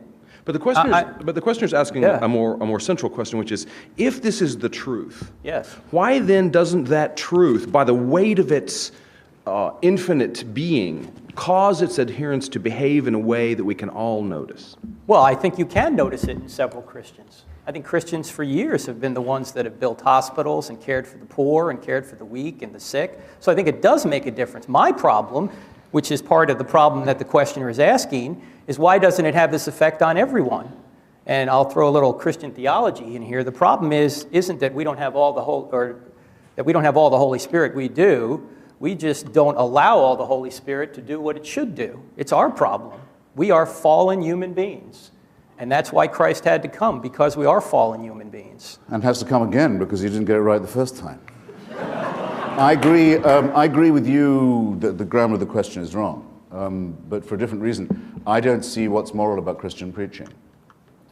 For example, apart from the horrible idea of vicarious redemption, I'll say again, in case I missed you the first time, what I mean by that. I could pay your debt, even if I didn't know you. If I was a friend, I could say, you're in debt, I'll pay. In extreme cases, people have been known to say, I'll serve your sentence in prison. I could do that for you. What I cannot do is relieve you of your responsibility. I can't say, throw your sins on me, they'll melt away. Immoral. People are not allowed to be, they're not entitled to be relieved of their responsibilities. And the vicarious redemption by human sacrifice is a very primitive and horrible scapegoating idea that belongs to the barbaric period of human history. So all pardons are immoral? No, not all pardons. No, I didn't say that. I said vicarious redemption is an immoral doctrine. It's also immoral of the Nazarene to say, take no thought for the morrow, not to clothe, not to eat, not to invest, leave your family, leave your children, leave everything, give up the world, no investment, no thrift, no thought for the future, just follow me. That's only moral if you are a sure believer in the idea that the world is about to come to an end, which was the case with this apocalyptic. I guess you never read the parable of the talents. He said the prophecy is that the world is coming to an end real soon. There's no point in caring about anything else. That's not immoral preaching to me at all. There are many other ways in which I fail to see how any bad behavior can ever be described as un-Christian. And of course, it's completely laughable to say Christians build hospitals. As many Christians have bombed hospitals as have built them, and as many Muslims have built hospitals as Christians have. And as many Babylonians have built great buildings as Christians have. If that's the best you can do, that's the best you can do. One of the questioners repeats a point from Dr. Turek's opening statement that apparently he or she feels you did not address, Mr. Hitchens, about the irreducible complexity of DNA. And is it possible for such structures to have formed by chance? Well, I have two responses to that. One is, what would she have said before she knew about DNA? What does that have to do with anything? They existed prior to anyone knowing about them. Yes, that's right. Gravity existed before we knew about it, That's Christopher. correct. You need an explanation That's for correct, that. and Christianity thought it could explain everything, and then it found No, there not were more everything. things. Wait, it's very simple, same as your point about molecules, that I said that these arguments predate Epicurus, Lucretius, and the atomic theory. Christianity used to say it can explain everything. All you need to know is there's an all-powerful, all-loving, all-intervening, all-knowing, omniscient God. Okay, well then wait, wouldn't DNA explain more? Well that only shows that God's even cleverer than we thought. So it's an infinitely expanding tautology. There are some Christians who accept, in fact it was actually a Catholic physicist at the University of Louvain in Belgium who first came up with the idea of what we now call the Big Bang. And most popes, not all, but most popes have accepted it. Some have thought of it as a challenge to Christianity. The Pope Leo, who he went to, I can't remember the scientist's name for a second, maybe someone here can help me. He went to the Pope and said, look, looks like this is how things started. And the Pope said, if you like, I'll make it a dogma that every Catholic has to believe it. He said, that would be slightly missing the point, Your Holiness. Christopher, what does this have to do with the origin of DNA? Well, because it is true to say that religion, as Stephen Jay Gould said, that religion and science belong to non-overlapping magisteria. I think these magisteria are in many ways incompatible and in many ways irreconcilable, but it is no more true to say that the existence of the complexity of DNA shows that God was more ingenious than we thought than it is to say that it necessarily shows by its self-revealing ingenuity that we don't need the hypothesis of God. Both of these positions would be, in my opinion, somewhat reductionist, though I would have to say that I think the second one is more persuasive and more elegant. Gould is wrong. Will that do? Christians or religious people, religion is trying to find out how the universe began, and so is science. They're not. No, religion says it does know, excuse me. No, it's trying to find. Religion is not a process of scientific inquiry. Religion is an affirmation of faith. It says it already knows. I am a religious person, Christopher, and I am using evidence to try and point out that the universe exploded into being out of nothing. And you have scientific evidence for the view that an intervention will occur to prevent the implosion and no, forget that. Let's start at the beginning. I can't forget it. Let's start at the beginning. That's for debate 2. It's the only thing you've said all evening that I'm going to remember. Gentlemen. That's for debate 2. No. I mean, don't say, look, do yourself and your faith the honor of saying it's faith. Don't say it's science-based. The argument would be... You won't get away with it. Look, the argument would be, Christopher, is that if the universe exploded into being out of nothing, then miracles are possible because the greatest miracle of all has already occurred. The question is, have miracles occurred in the first century? That requires another debate whereby we have to look at the historical evidence and see. And if it is true that that Jesus really did come and say and do the things that the New Testament writer said he did, then whatever he teaches is true, because if he rose from the dead, he was God. If he taught that there will be an intervention, then there will be. That's the argument. I don't have time to support it. Very good. Now, Josh, a sentence or two from David Hume on miracles would clear all this up. You'll need to... Oh dear. It's fallen off, sorry. That's one up. A sentence or two from David Hume would correct what you said. A miracle is defined not as a part of the natural order, but as a suspension of the natural order. No, an intervention. You can't say of the Big Bang, which is the foundation of the natural order, that it's a suspension of what it starts. You may not do that. However, if you meet someone in the street who you yesterday saw executed, you can say either that an extraordinary miracle has occurred or that you are under a very grave misapprehension.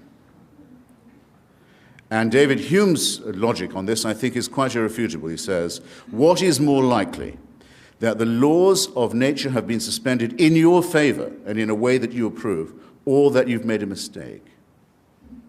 And in each case you must, and especially if you didn't see it yourself and you're hearing it from someone who says that they did. I would go further and say the following. I'll grant you that it would be possible to track the pregnancy of the woman Mary, who's mentioned about 3 times in the Bible, and to show that there was no male intervention in her life at all, but yet she delivered herself of a healthy baby boy. I can say, I don't say that's impossible. Parthenogenesis is not completely unthinkable, but it does not prove that his paternity is divine. And it wouldn't prove that any of his moral teachings were thereby correct. Nor, if I was to see him executed one day and see him walking the streets the next, would that show that his father was God, or his mother was a virgin, or that his teachings were true, especially given the commonplace nature of resurrection at that time and place. After all, Lazarus was raised, never said a word about it. The daughter of Jairus was raised, didn't say a thing about what she'd been through. And the Gospels tell us that at the time of the crucifixion, all the graves in Jerusalem opened, and their occupants wandered around the streets to greet. So that it seems the resurrection was something of a banality at the time. Not all of those people clearly were divinely conceived. So I'll give you all the miracles, and you'll still be left exactly where you are now, holding an empty sack. No, Christopher, you have to look at each miracle in light of the evidence and the context. Hume was wrong because his premise that was wrong was the one that said the evidence for the regular is always greater than that for the rare. It's not. From Hume's own worldview, if Hume was here today, he wouldn't even believe in the Big Bang because it only happened once. It's not a regular event, it happened once. He wouldn't believe in the spontaneous generation of life, which is what a materialist must believe because it only happened once. He wouldn't believe in his own birth because it only happened once. In fact, he wouldn't be able to believe in the whole history of our solar system because it only happened once. You don't need regular events to know whether or not something happened. Singular events happen all the time. This debate will never happen again, yet you're here to witness it. I'm just going to repose my trust in the audience here. There's an obvious difference between a singularity and a miracle. And I think it would be embarrassing to try and explain it. It would be patronizing to try and explain it. Dr. Turek, a member of the audience takes issue with your claim that objective morality necessarily relies in an absolute deity, asking instead, what about empathy, for which there are significant apparent biological bases? Sorry, I didn't hear that. What about what? Empathy, for which there are fairly well-established biological bases. A very human emotion. Cannot empathy lead to morality? Is it right to be empathetic? That's the question. I'm not saying there's no chemical connection between morality and, or for morality, I should say. Certainly when we think, there are chemicals going on. The question is, what is the standard that makes empathy or love right? What is the chemical composition of love? How much does justice weigh? Well, these are all things that make no sense in a materialistic worldview. Well, but that's not entirely true. Let's say, for example, that cognitive neuroscientists are able to determine with scientific levels of precision that, in fact, certain neurochemical and cognitive events essentially always co-occur with the experience of empathy. But that wouldn't mean that empathy's right. See, there may be chemical compositions that cause that guy to chop that guy's head off on the Canadian bus. That wouldn't make it right. The question is, what makes something right? In a materialist worldview, there's nothing that can make something right or wrong. As David Hume has said, you cannot get an ought from an is. Well, I'm happy to agree with that. I mean, I think that's true. But I have to add only that some of us have been lucky enough to see it or meet people who've done it, and all of us have read about it. There are people who will, when a grenade is lobbed through the window, throw themselves on it before it can blow up. It does happen. There are people who die under torture without giving away the whereabouts of their comrades. There are people who go do bomb disposal work and sit defusing huge device. They know any minute. It does happen. It's always happened. It's common to every known human society. It's a part of every heroic narrative of every known society there's ever been. Those who do it are honored. They are sung, as we say, in the times when there was no literal record. And it doesn't require divine sanction or permission. It is, we're proud to say, if not innate in us, we'd be too humble to say that. It's innate in our species. It's something we can all aspire to. Yes, you know it. But we do not get it from Big Brother. If we did, that would degrade it. It would mean it wasn't heroic. It wasn't brave. It wasn't individual. It wasn't exemplary. Why are these things good? Didn't deserve anything. Because it would be in the hope either of a reward from Big Brother or for fear of punishment from it. It would abolish morality. It destroys ethics. It means the individual example is dust. Christopher, you've already abolished morality by your materialistic worldview. There's no such thing as morality if you're just a bunch of chemicals. Wait a second. It's okay. I already know some people will clap anything. Do you mean to say that the human, the body of a mammal, a primate, is not a chemical composition? No, it is. Oh, good. I'm questioning where why do you act as if this has only just been discovered and as if it's a theological point? Because you apparently haven't discovered that morality... I would rather say, in spite of the fact that I am a primate, or not, notwithstanding, perhaps I'd better say, that I am a primate, nonetheless, I'm capable of thinking about heroism, self-sacrifice, example, and so forth. Why are all those things Don't good? turn to me and Why are say, they how good, can you Christopher? say that and be a primate? Why are I'm they a good? primate. I can't alter the fact that I'm a primate. I can conceal it better than some people can. That's Why the are they best I good? can do. Why is You're a bravery, primate as heroism- well, and you'll have to agree with both of us that it shows, okay? Let's finish with this, which is the fundamental question, and I think deserves a serious answer. The writer says, gentlemen, I'd venture to say that no one is two words, by the way. No one came into this room without already deciding who he or she agrees with, and no one will leave with a different mindset. What would it take for each of you? What evidence would you need? Upon what basis would you make a decision to change your mind fundamentally about the question that we gathered here to discuss this evening? Great question. Well, Christianity would be refuted by somehow discovering the body of Christ. Theism might be, I don't know how you could refute theism if all the scientific evidence somehow changed, if, I don't know how you deal with the morality issue, if the fine-tuning didn't occur, if we could find, if the universe is eternal, it wouldn't need a cause, but all the scientific evidence seems to suggest the universe is eternal, so it needs a cause, and the cause must be immaterial, spaceless, timeless. But if all that changed, that might be, at least get me to doubt theism. Sir? In most of the debates, I wish I'd thought of this evening, actually. Oh, God. Much too laid back. Much too laid back. In most of the debates I've taken part in, I wish I'd thought of doing it this evening too, we took a vote before the debate, including registering the undecided, and then one at the end, to see, basically to see where the undecided had gone. So, and I was always surprised by how many people had come, or at least were willing to consider themselves as having come, with an open mind. My view is this: very few people have that much difficulty thinking of themselves as objects of a divine plan. The great advantage religion has is our own solipsism. It's the same as people who don't really believe in astrology, but they'll take a quick peek to see what's happening to Taurus today.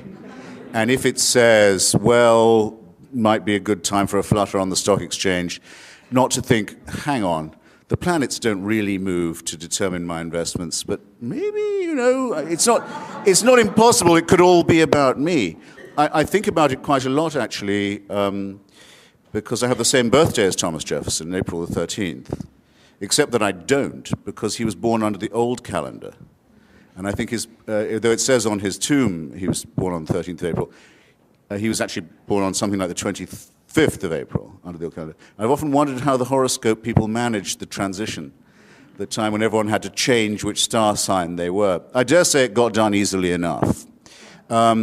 Religion works for most people because to have people, in a sense, horribly do want it to be true, that they are supervised, that God looks out for them, that they might be rewarded or they might be punished. It has this terrible servile advantage. That's why I consider it to be morally superior to be an atheist, to say, I would rather live without that ghastly master-slave mentality. And no evidence or no event that could change your commitment to that belief. Well, I can only say that if there was, I'm very relieved to find, having studied what I think of as the best evidence in arguments among physicists, biologists, paleontologists, students of mythology, history, archaeology, and so on, very relieved to find there's no evidence for it at all. If I thought it was true, I would consider myself condemned to live under a tyranny. And I've spent my entire life repudiating that idea and helping, I hope, others to think the same. But there is not a chance, of course. There isn't a single chance that anyone will find that, hey, after all, we can definitely know that a virgin conceived or that a condemned felon walked again. And it's quite absurd for anyone to argue in scientific terms as if any of that is even thinkable, what I don't understand, and I suppose I should close by this, is why anybody should be so contemptuous, I suppose is the word, or so insecure about their own faith as not to call it that. Did you hear him say at any point this evening, "This is my faith. I believe it in spite of the evidence to the contrary. I lay my life on it. I believe I'm redeemed by it. I think I will live eternally because..." No, he has no confidence to say anything like that. Instead, he tries to mix it up in an area, scientific inquiry, where he's no more competent than, hey, even I am. And that was where he made his big mistake. Thanks. Gentlemen, what did we decide? 5 minutes to close? 5 to 10, 7 maybe? Since Dr. Turek went first in the opening, would you mind going first now? Oh, I thought I'd just wrapped. Oh, well, you can call it a wrap unless you'd like 5 more minutes.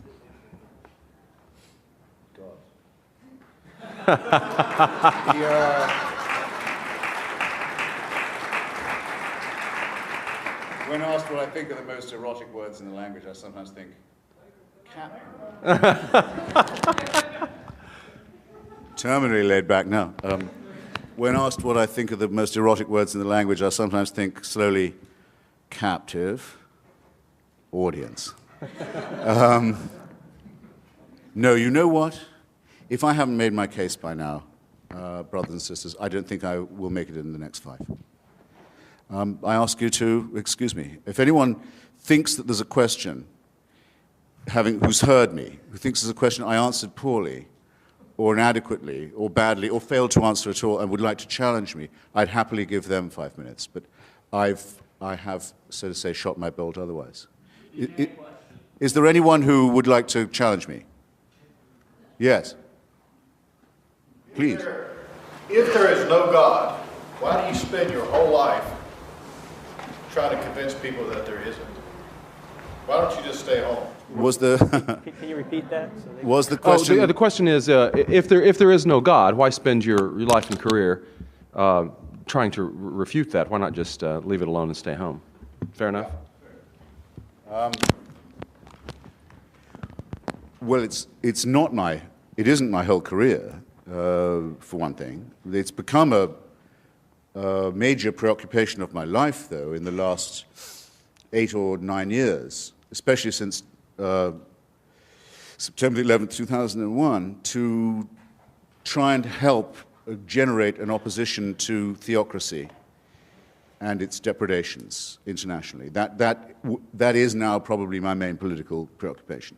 To help people in Afghanistan, in Somalia, in Iraq, in Lebanon, in Israel, resist those who sincerely want to encompass the destruction of civilization and sincerely believe they have God on their side in wanting to do so.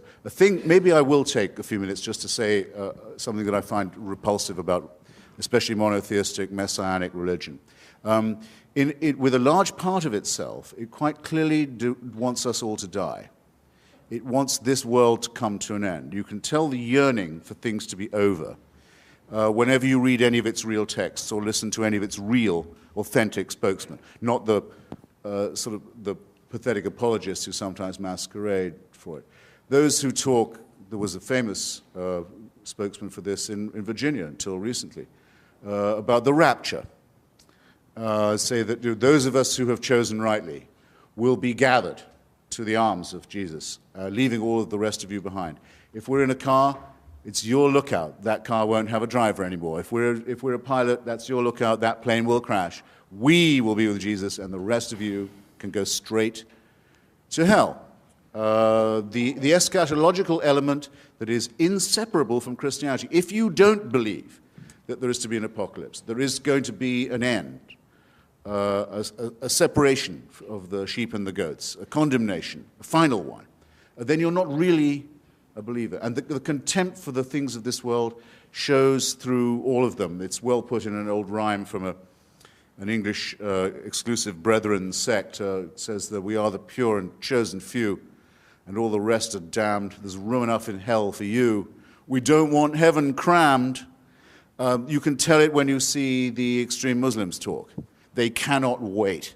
They cannot wait for death and destruction to overtake and overwhelm the world. They can't wait for for what I would call, without ambiguity, a final solution. When you look at the Israeli settlers, paid for often by American tax dollars, deciding that if they can steal enough land from other people and get all the Jews into the promised land and all the non-Jews out of it, then finally the Jewish people will be worthy of the return of the Messiah. And there are Christians in this country who consider it their job to help this happen so that Armageddon can occur, so that the painful business of living as humans and studying civilization and trying to acquire learning and knowledge and health and medicine and to push back can all be scrapped, and the cult of death can take over.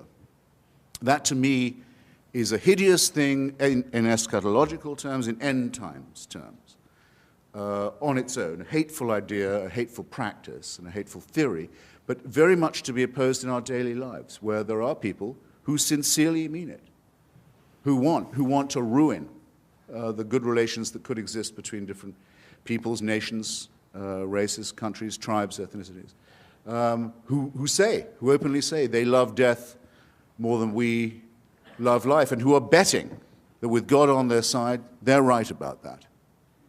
So when I say, as the subtitle of my book, that I think religion poisons everything, I'm not just doing what publishers like and coming up with a provocative subtitle. I mean to say it infects us in our most basic integrity. It says we can't be moral without Big Brother, without a totalitarian permission.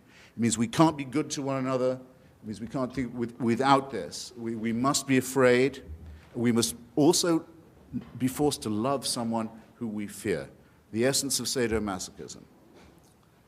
The essence of abjection. The essence of the master-slave relationship.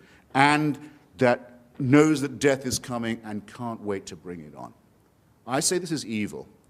And though I do some nights stay home, I enjoy more the nights when I go out and fight against this ultimate wickedness and ultimate stupidity. Thank you.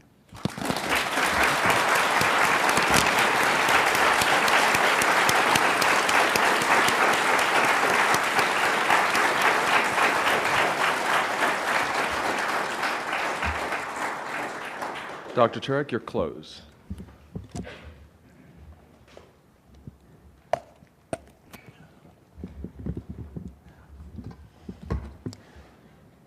First of all, I want to thank everyone. I know it's been a long night, and I enjoy listening to Christopher, even if I don't agree with him. And I want to thank Christopher for being here and putting so much effort into this debate. Let me just clean up a few things that I wasn't able to respond to before. And that is this issue of design, where Christopher seems to say because things are going to oblivion, it wasn't designed. Well, first of all, design in a world constrained by physical constraints can only be optimal if you know the purpose of the designer. Stephen Jay Gould had a book years ago called Panda's Thumb, where he complained that the panda's thumb was not as good as our thumb. It only seemed to enable the panda to strip bamboo. Well, maybe that's all the panda was supposed to do, is strip bamboo. You can't say it's suboptimal design unless you know what the purpose of the designer was. My car is not designed perfectly, but it's still designed. So just because you find faults in design doesn't mean there is no design, and you wouldn't be able to find a fault unless you knew what the purpose of the designer was. Let me now summarize Christopher's book, and as I read Christopher's book, it seems to me he's making two statements. The first statement is, there is no God, and I hate him.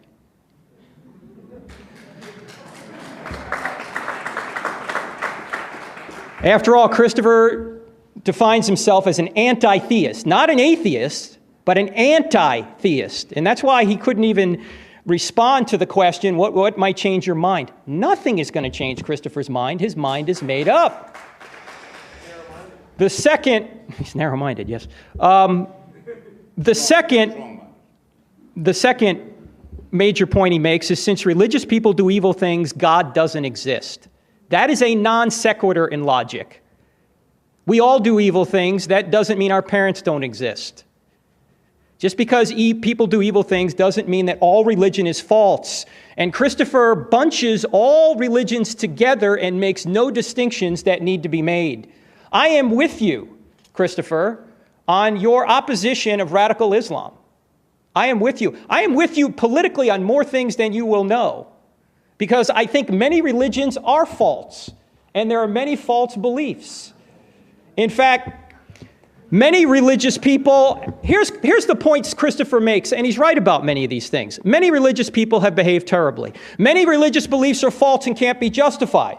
You don't need to believe in God to know right from wrong. You don't need the Bible or any other religious book to know basic right and wrong. Morality predates Scripture. I agree with all that, and that, in fact, is the Christian view as well. And unless someone outside of the universe intervenes or the laws of nature change, this incredibly fine-tuned universe will go to oblivion. I agree with all that. But none of these things are arguments against the existence of God. God could still exist even if all of Christopher's assertions and complaints are true.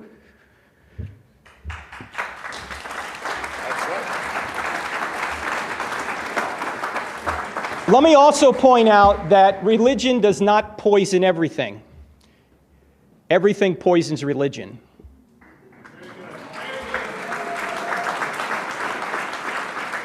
I poison religion, regrettably, I poison religion because I don't live up to the pure words of Christ. And that's why Christ had to come, because none of us live up to it. But we know what the standards are because there's a standard beyond ourselves. Christopher has identified how religious people poison religion, how they act immorally. You know, that's what Jesus and the prophets did and why Jesus came. Christopher is so charming and he is so persuasive, he is like an Old Testament prophet. He is. And he is calling the church to morality. He can't define what that is, but he's calling them to it. He's not calling them to the Christian morality necessarily. He's calling them to his own morality. But what he points out are some of the very things Jesus pointed out. Many people in the church are following tradition rather than the words of Christ. Many people in the church are doing evil things. Jesus condemned the people who were the most religious because they were the furthest away from God, and Christopher's to be commended for that, because many of them are.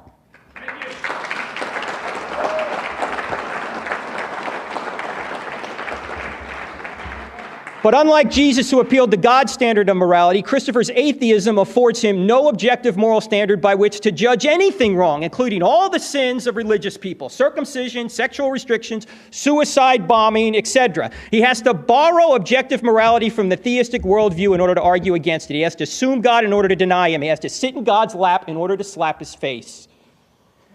He also has to borrow aspects of the theistic worldview in order to even get his worldview off the ground. He has to borrow the universe, which is a pretty big issue. He has to borrow fine-tuning, life, reason, math, human freedom, and consciousness. Notice he never addressed any of those things. Where do those come from in an atheistic worldview? Christopher, in the last chapter of his book, talks about we need to get away from all this religious stuff and we need to go to Enlightenment values. What are Enlightenment values?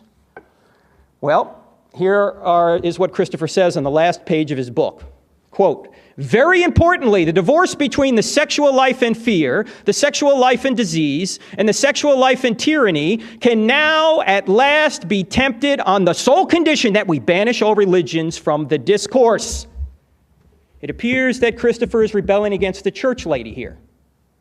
He doesn't like the restrictions on sexuality. Is it true that if Jesus said, sleep with anybody you want, Christopher would be a Christian? I don't know. But that is what he's rebelling against.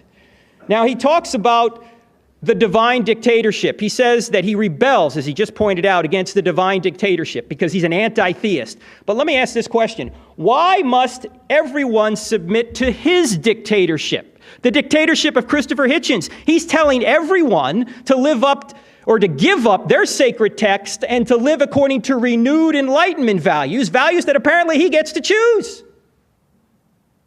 Christopher, in effect, wants to replace God. He wants his values. He wants you to adopt Enlightenment values. Christopher never answered the questions and the evidence that I brought up. I think this is a theistic universe because all time, all space, and all matter exploded into being out of nothing. Number two, it did so with incredible precision and extreme fine-tuning. We saw that life seems to be the result of intelligence. 4, we saw that there are objective, immaterial, moral values out there. And Christopher is big on immorality. I'm with him on that. Number 5, we saw that immaterial realities such as reason and the laws of logic exist and have no way to be explained. There's no way to explain those by materialism. That the laws of mathematics, number 6, exist and they help us investigate and measure this orderly universe. Number 7, that people are not mere chemicals, but are free to make choices. And number 8, and finally, that we are conscious beings. And we cannot explain ourselves by mere chemicals. We're something beyond chemicals, but atheism only has a worldview that says all that exists are chemicals. Because Christopher and his atheist friends have not been able to explain any of these realities from an atheistic perspective, they have instead relied on speculation and faith. I don't have enough faith to be an atheist. Now, there's one more other point. Christopher may think that there is no God and he hates him, but God thinks there is a Christopher Hitchens, and God loves him.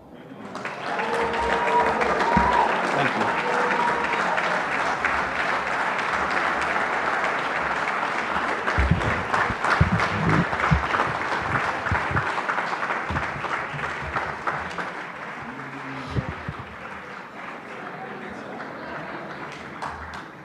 Well then, I think let's first certainly thank our debaters for a lively and stimulating evening.